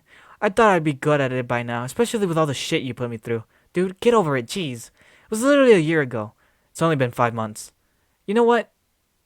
I'm gonna finish packing and call you later, alright? Don't bother, I'm busy. With what? Hanging out with some friends. Friends? What friends? Go fuck yourself, Bento. I love you. I love you too. Yeah, she's cheating. Yep, no. This is why you can't do long distance with a cheater. Hanging up the phone, I look to see if I've gotten any other texts. My mom just messaged me to see if I've arrived. I text her back a simple thumbs up emoji. Terry's been dodging my texts, so that's just swell. I sit down by the ruined bag as I take a moment to collect my bearings. Hey, Nobrino. I look up to see a woman standing by the doorway of the dorm that's opposite mine. You the new guy, huh? Yeah, sure. You look like you need some help. I'll figure it out. Oh, come on, I can help. No, I'm serious, it's nothing. I can do it. Alright, bro, your loss. She closes the door to her room with a loud clack. I look out to the empty hallway. It's quiet. For the first time in a while, I can finally hear myself think. What the hell am I going to do with all this shit? I stand on my feet once more, ready to drag my baggage into the room.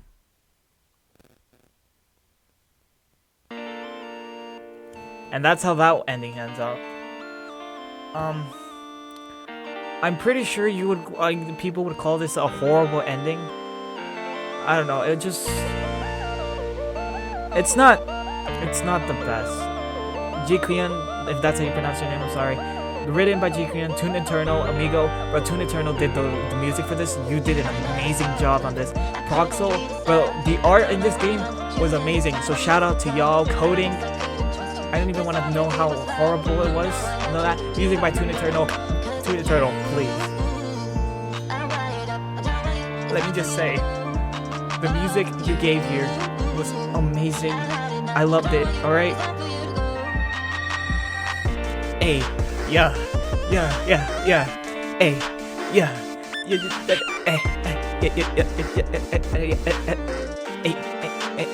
okay, I'm gonna stop. I don't know what the hell I'm doing. Bro, but this is going in. Alrighty, but yeah, like I said, they would probably want to count that as a horrible ending. She broke her promise when she promised us that she wasn't gonna cheat when she started dating us. She broke that promise with fucking Ryan. Alright, and she went on with her life, alright? She went on with probably being with, gosh darn, not Ryan, Carl. Fucking Carl. She probably went on with her life after the breakup and all that, probably being with Carl. Then she apparently appears out of nowhere on a graduation because Sayuri invites her and all that. Don't know why.